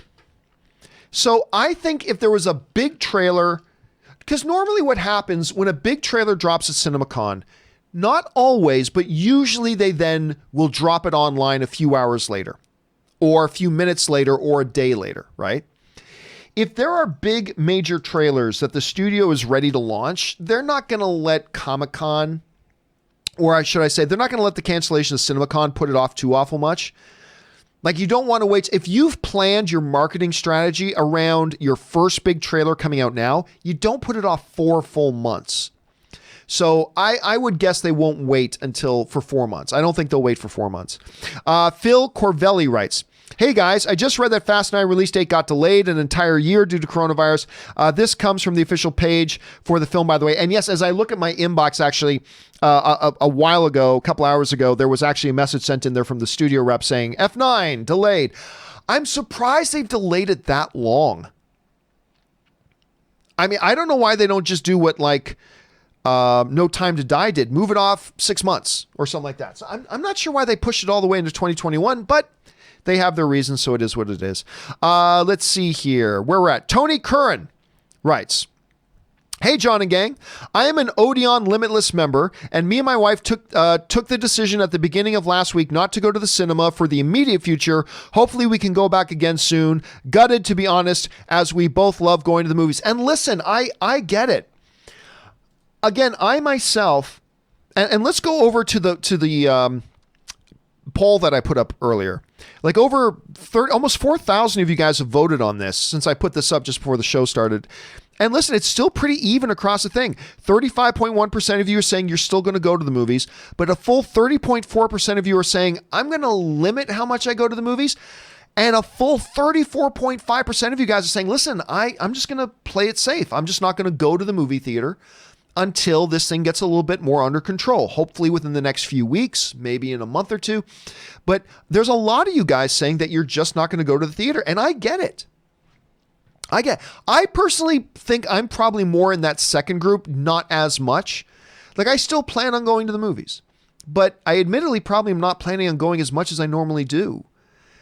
And maybe I'll change, but I get it, dude. I totally do. I think there's nothing irrational about that. I think you're playing it safe, and I think that's totally understandable. Let's see. Where are we at here? Okay. Arndt writes, and we just got a few minutes left here, guys.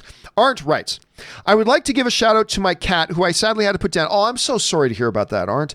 He always watched your shows with me, and today it was bittersweet. Thank you, though, for making me escape into your show a little bit. It helped to smile. The most epic Maine Coon. I don't know what that means, but listen, whenever you lose a pet, it's terrible. You know, we were just talking about this the other day because James Gunn had lost a pet. And, you know, I think a lot of us have lost pets. And people who aren't pet owners, they kind of look at us pet owners as strange because, like, our pets really do become part of the family. And it is a tough time. So all my best, Arndt. All my best. All right, Joe Hill writes, for what it's worth, I stopped going to the theater a few weeks ago. I haven't seen Sonic, Onward, The Way Back, or Invisible Man. I live in Austin, work from home, and when they canceled South by Southwest, I decided to limit my exposure as much as I could. And again, listen, it's not necessarily a step I would take, but I get it. And I don't think it's like tremendously unreasonable. I don't think it's completely unreasonable to feel that way. I don't think it's unreasonable to feel that way. And yeah, I get it, man. It's just a weird time. Ladislav Misanek writes, greetings from Slovakia. Greetings, Ladislav. My movie-going habits are decided from my government after they proclaimed a state of heightened emergency, calling or canceling all cultural sporting events, even closing schools. So yeah, there are some countries, and you know what? Here's the thing.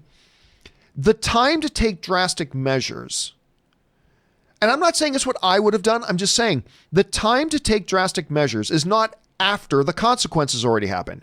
It's before, to hopefully head off the most drastic consequences.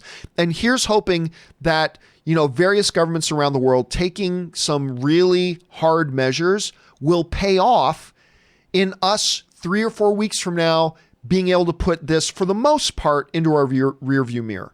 I don't know that that's going to happen, but here's hoping that these sorts of things will lead to a really good outcome. So here's hoping. I don't know that it will, but here's hoping that it will. Gagne writes, prepare for worst, hope for the best, words to live by. Absolutely. Absolutely.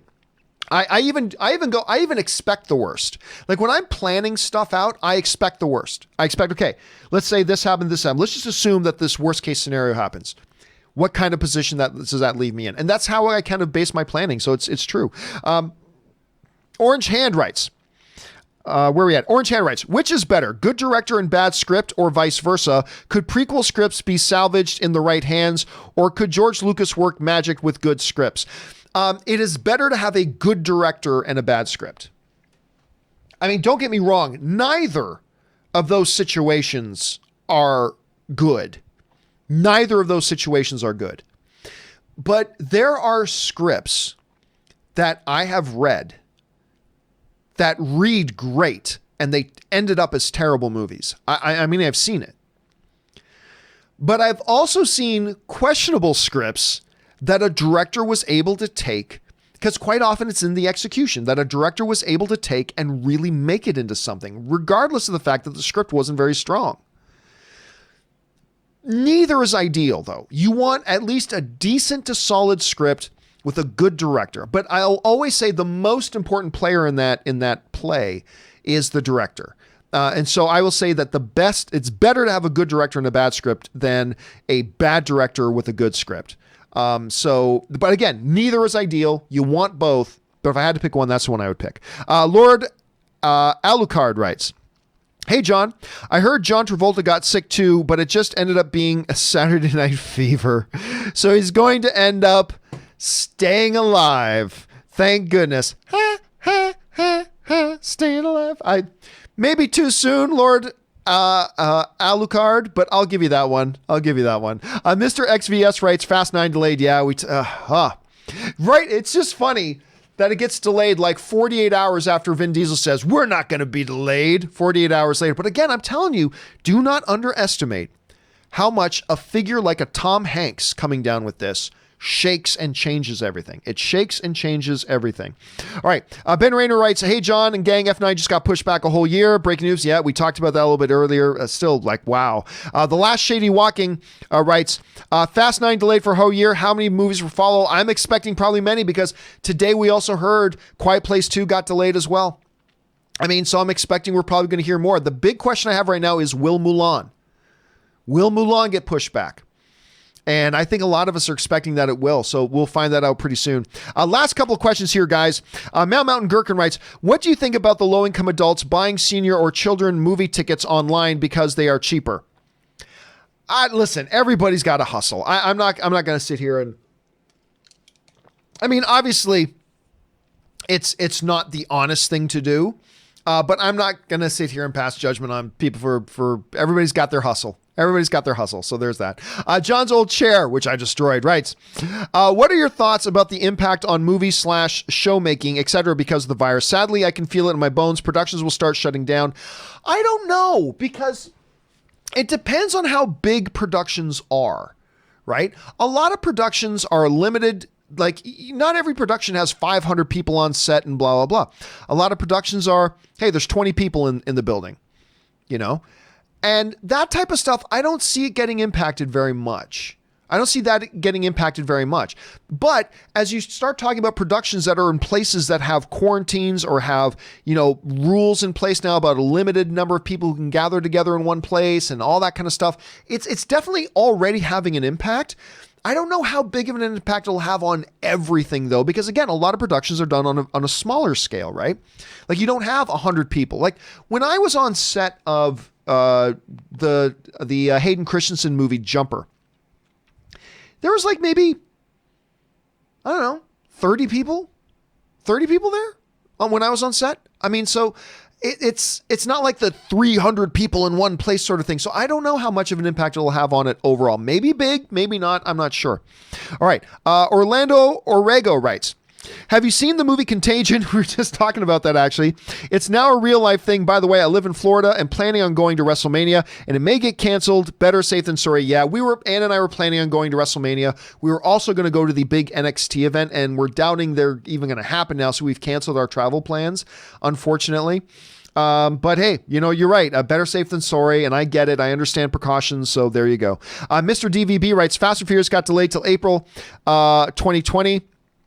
I think he probably meant April 2021. So yeah, it got delayed by like a full year. I don't understand why pushing it a full year, but hey, they did what they did. All right, Star Wars Rocks writes, hey, John and crew, of yesterday's announcements of E3's cancellation due to coronavirus epidemic, do you think that we could see the same thing within the next few months concerning Disneyland and Lucasfilm for Star Wars Celebration? Yes.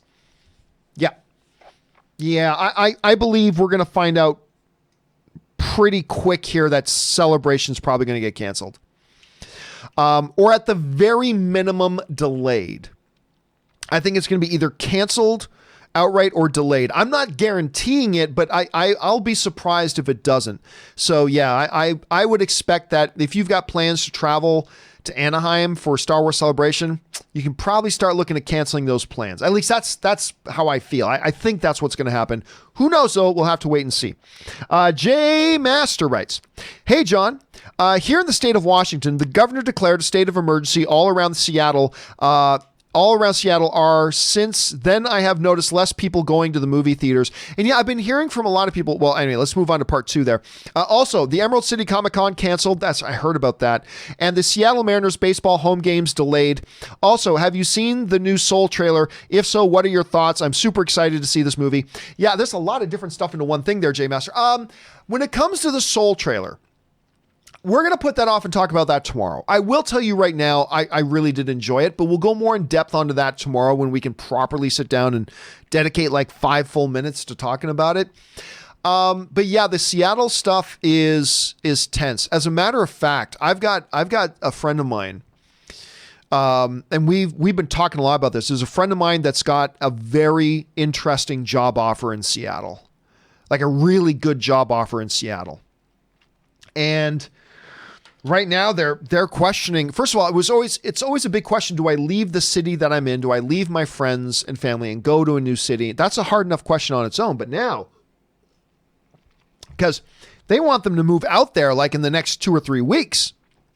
And my friend's like, now on top of just trying to decide if I even want to leave LA, do I want to move to Seattle right now? And that's become a big question of it. And again, they're taking steps, limiting gatherings. The Seattle Mariners, yeah, I think they also banned up there like a gatherings of 250 people or more.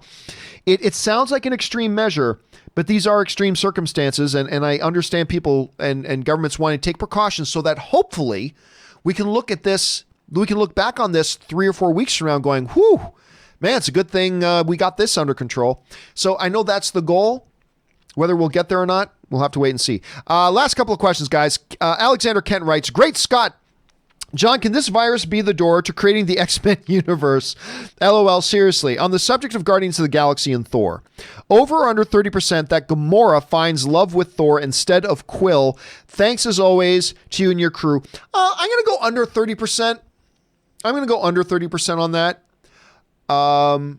Yeah, I don't see there any reason. Remember, the last Gamora that was kind of oogling and ogling over him was a different Gamora, even though it's just Gamora. MC Fake Death Universe, everybody.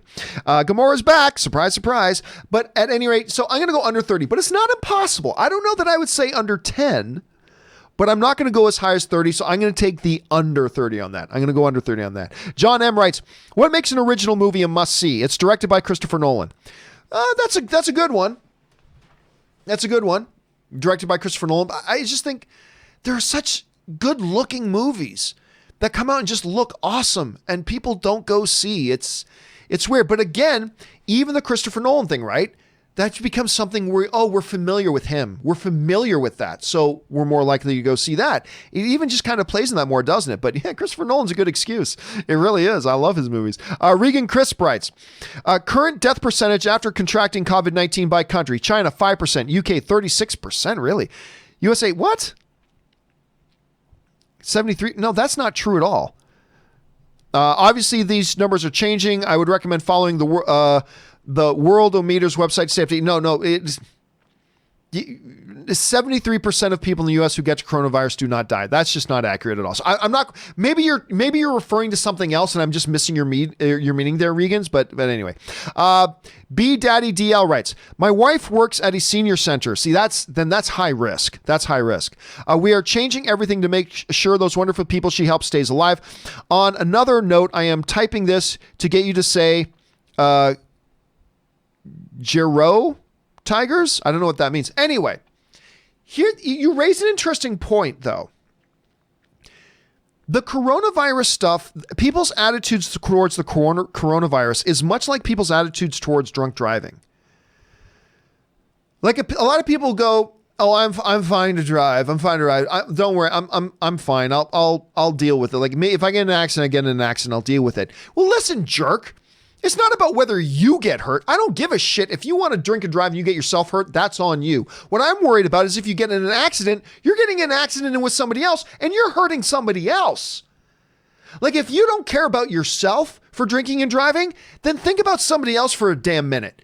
Think about the other people you're going to hit and the other people you're going to hurt and the other lives you're going to impact. Think about them for a second, jackass. So again, but I find that a lot of people's attitude with coronavirus has been the same with that. It's like, I'm pretty healthy. So even if I do get coronavirus, I'm pretty sure, I got a very, very high percent chance of being okay. Okay, that's fine. But if you get the coronavirus now, you're contagious. And you may pass it on to people who may not be able to deal with it so well. So maybe part of taking precautions isn't just about, I'll be okay. Maybe it's about thinking about how you getting affected could affect other people. So, it's just one of those things where we got to think a little bit more broader scale. So I'm glad you brought that up, B Daddy. I'm really glad you brought that up. Curtis Lopez is writing, breaking NHL suspend season. Is that true? Let me look that up. Because I know the NHL was talking about it. Yep, there it is. 18 minutes ago, 21 minutes ago on Yahoo Sports, the NHL is pausing or suspending the season. So there we go. The NBA and now the NHL and probably Major League Baseball will be next. Probably amazed. Thanks for the update. I was expecting that they would, but earlier this morning it was they were consulting about it, but I guess now it's official. They have put it on suspension. All right, final question of the day, guys. Comes to us from Dan VFX, who writes, John and crew, love you guys. Thank you so much, Dan. It's not the RTR Pixar film of some of the past, but oh my God, I saw Onward last night with my boyfriend. It was so much fun. The chase scene was so fun. I thought tiny Chris Pratt was going to be annoying, and it was one of the best. Of course, we saw that in the trailer, so they're not giving anything away. I'll tell you what, Onward is not one of the best Pixar movies. It's not one of the best ones, but it's really good. It's really good, and it's heartfelt, and my wife describes herself as ugly crying. My wife was crying a lot through the movie, but at the same time, there's good laughs and smiles and great heart and some real emotional parts. It's a beautiful little film.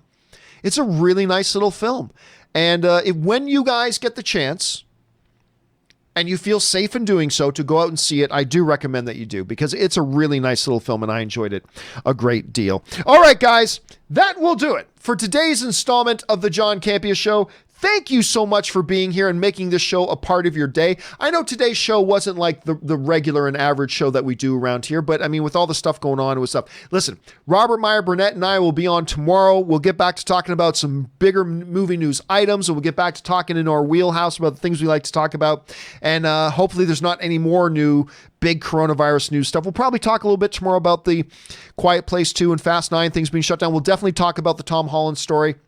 We'll definitely talk about the Soul trailer and see what other movie news comes up as well. So make sure you guys come back and join us for that as well. Listen, special thank you to all you guys who sent in questions today.